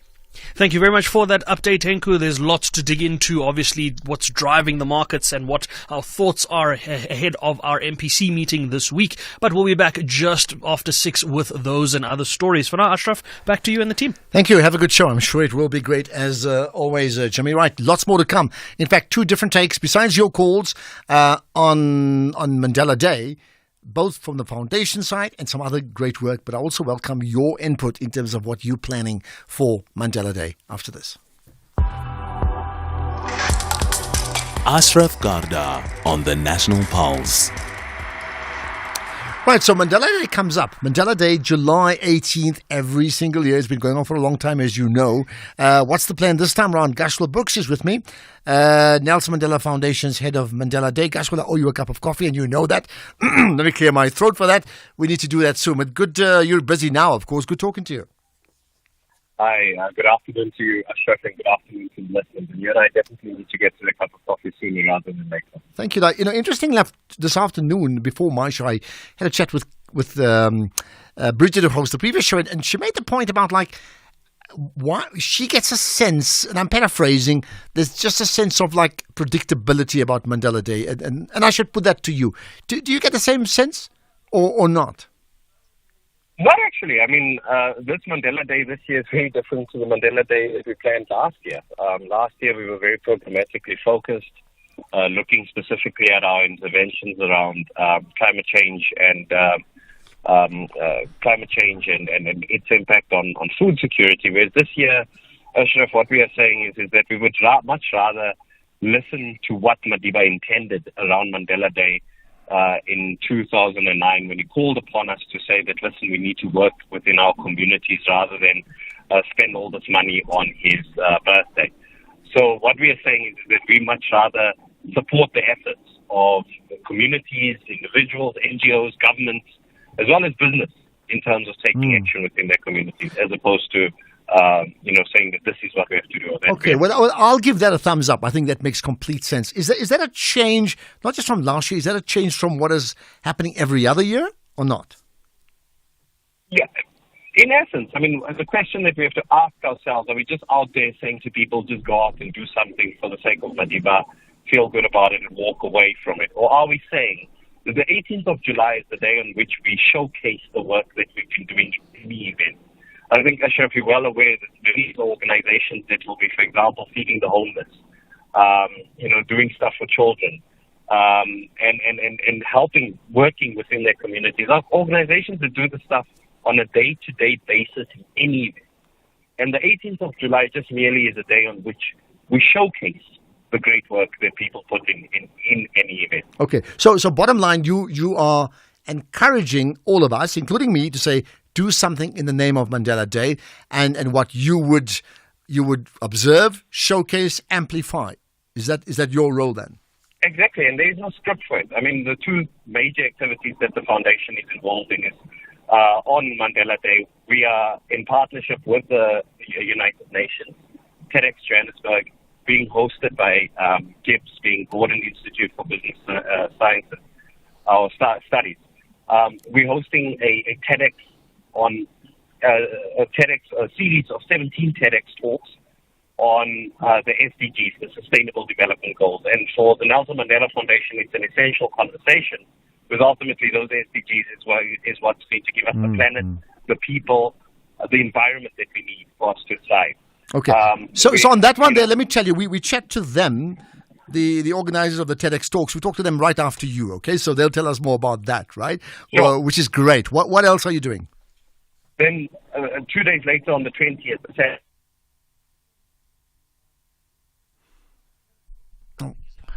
10,000 people get together in Johannesburg, here in Wanderers, at DP World Wanderers, share in the day, not just talk about the social cohesion that we want to create, but actually experience it. And that, for me, Ashraf, is also another exciting opportunity. And I mean, maybe the last thing for now is, there's no question about Mandela's impact on South Africa and the globe, right? But in terms of how are you measuring the impact of Mandela Day year on year? Well, the approach that we're taking this specific year is really to look at how people are interacting with the Nelson Mandela Foundation based on the theme, the broad theme that we set of saying it's in your hands. So what we are doing is it's a support function for activities ranging from all over the world. As I said, from ordinary members of society, being individuals, all the way through to members of communities, to civil society, government, as well as the international community. And if you go to the www.mandeladay.com, you can already see the articles that we've put out. In fact, I just received 2 articles now that I'll have to send forward to be put onto the website of activities and work that is being done. So the measure is really about the massification of Mandela Day globally, if that makes sense. Does appreciate your time and looking forward to seeing what the outcomes are. Maybe sharing that with you finally over a cup of coffee. Gashwal, great chatting to you as always. Thank you. Gashwal Brooks, Nelson Mandela Foundation's head of Mandela Day. What a privilege to be heading up the Mandela Day project right now. That's one take on that. He alluded to this unique collaboration with United Nations and GIBS. So we'll talk to that team after this. The Market Update, Monday to Thursday, 6 to 7 p.m. Want to stay ahead of the financial game? Join us tonight from 6 to 7 p.m. for an insightful journey through the day's market developments, financial updates, and investment news. Tune in for your daily dose of financial intelligence as we navigate the twists and turns of the financial landscape with expert insights. Only on the SAFM Market Update. SFM Market Update with Jimmy Muyaha. The National Pulse with Ashraf Garda.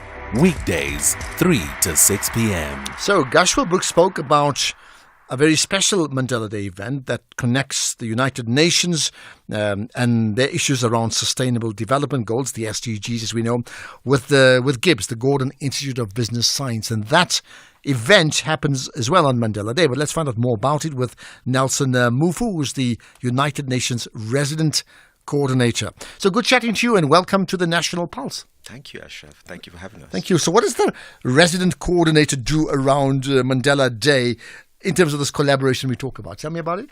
Now, the resident coordinator tries to bring the best of the UN together to collaborate with our partners. And in this case, it is the Mandela Foundation, TEDx itself, Johannesburg, the GIBS school, to just ensure that we can take advantage of what South Africa has in abundance. Ideas, humanity, activism, and bring that all together to make a difference for people and planet. And in this case, of course, the theme is Mandela Day, yes. And then linking it to the UN's SDGs, Definitely. Right? Okay. Mandela said it's in your hands to make a difference. Absolutely. Why, and that's why. So why a TEDx talk? TEDx it's a platform that's global, that brings together very inspiring speakers and puts on a global platform ideas that could change the world. GIBS is a school for business that brings together entrepreneurship and thinking about how we can collaborate to also make a difference. The Mandela Foundation, with the enduring legacy of Mandela itself, connects what Mandela said about the changes we need to make in the world, the approach as humans we need to adopt towards each other and the planet, and tying that to the SDGs, which the United Nations is the custodian of, the 17 goals that really seek to change and transform our world. Okay. So bringing all of that together, all right. We're going to have exciting speakers, activists, change makers as I call them, who will come together and say what they're doing on ending poverty, to advancing renewable energy, to tackling waste. So that will be their rights. brief. So in fact, it's a stage, not just of the state of the nation, the state of the world. Literally. It just happens to be in South Africa around Mandela Day. For me, the center of the world on the 18th will be South Africa. Not because of the TEDx talk itself, but because of the celebration of the Mandela legacy and what he left behind and the call to action for us to do better. Absolutely. So I'm pretty sure, as I'm talking, like we have the audience and we have this very discerning audience, like, I need to be there. Okay, so what's the details? So, where is it? Who can attend? Who can't attend? Everyone can attend. Tickets can be gotten on the TEDx platform. Some guests have been invited. But most importantly, will be people who can watch remotely the videos of what comes out of the sessions and be inspired. YouTube channel? We are going to put out the details, but on the YouTube channel, definitely, and on our websites. And most importantly, what people will do with the inspiration that we hope they will get from all of this. So those who can still get tickets, please do come. It's on the 18th of July at Ilovu, which is where the GIBS school is. GIBS, okay. Yes, GIBS itself. It starts at 8:30 in the morning and ends by 4 p.m. And over the course of the day, we're going to have exciting, inspiring change makers telling us, one, what they're already doing themselves to bring about the change. So it's a whole day. It's a whole day affair. It's 17 goals. Well, there we are. And the challenges of the world are complex. And so 17 goals in 24 hours, something along that line, if anything, right? Who are these speakers?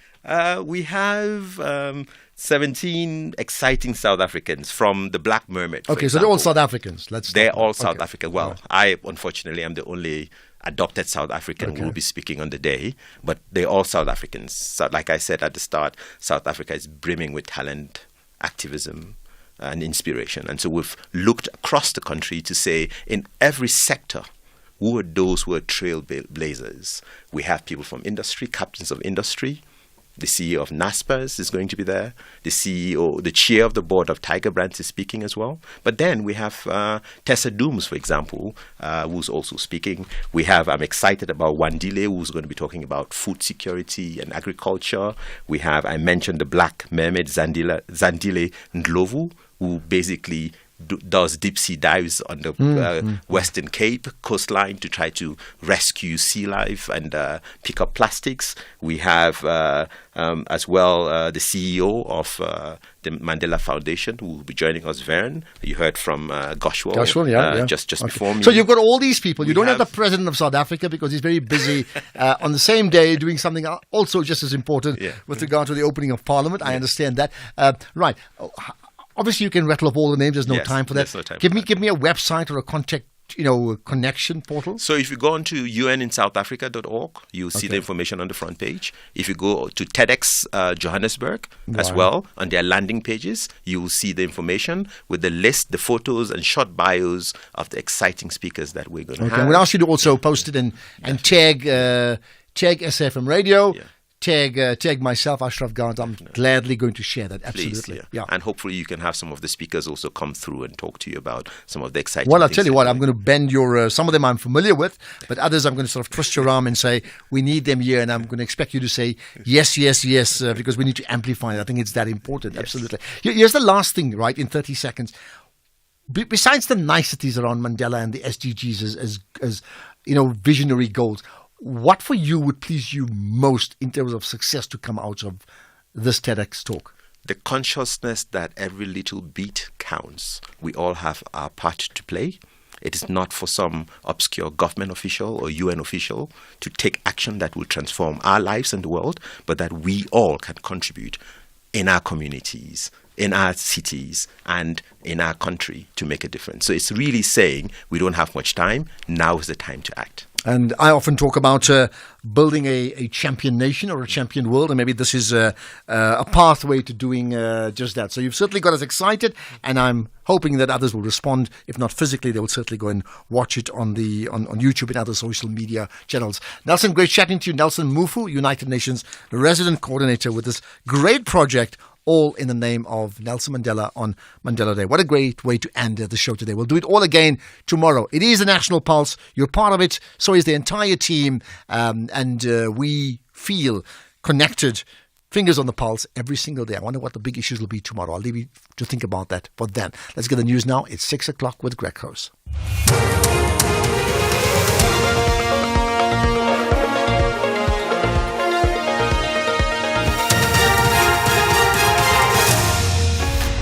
Thank you again, Ashraf. SIU to probe Eastern Cape municipality and students continue protests in Bangladesh. Good evening. The SIU's been given the green light by the President to probe allegations of maladministration at the Nelson Mandela Bay municipality in the Eastern Cape. The unit will look into the alleged unlawful conduct by municipal employees and recover financial losses connected to a dodgy contract to supply streetlights. SIU spokesperson Kaiser Proclamation 170 of 2024 authorizes the SIU to probe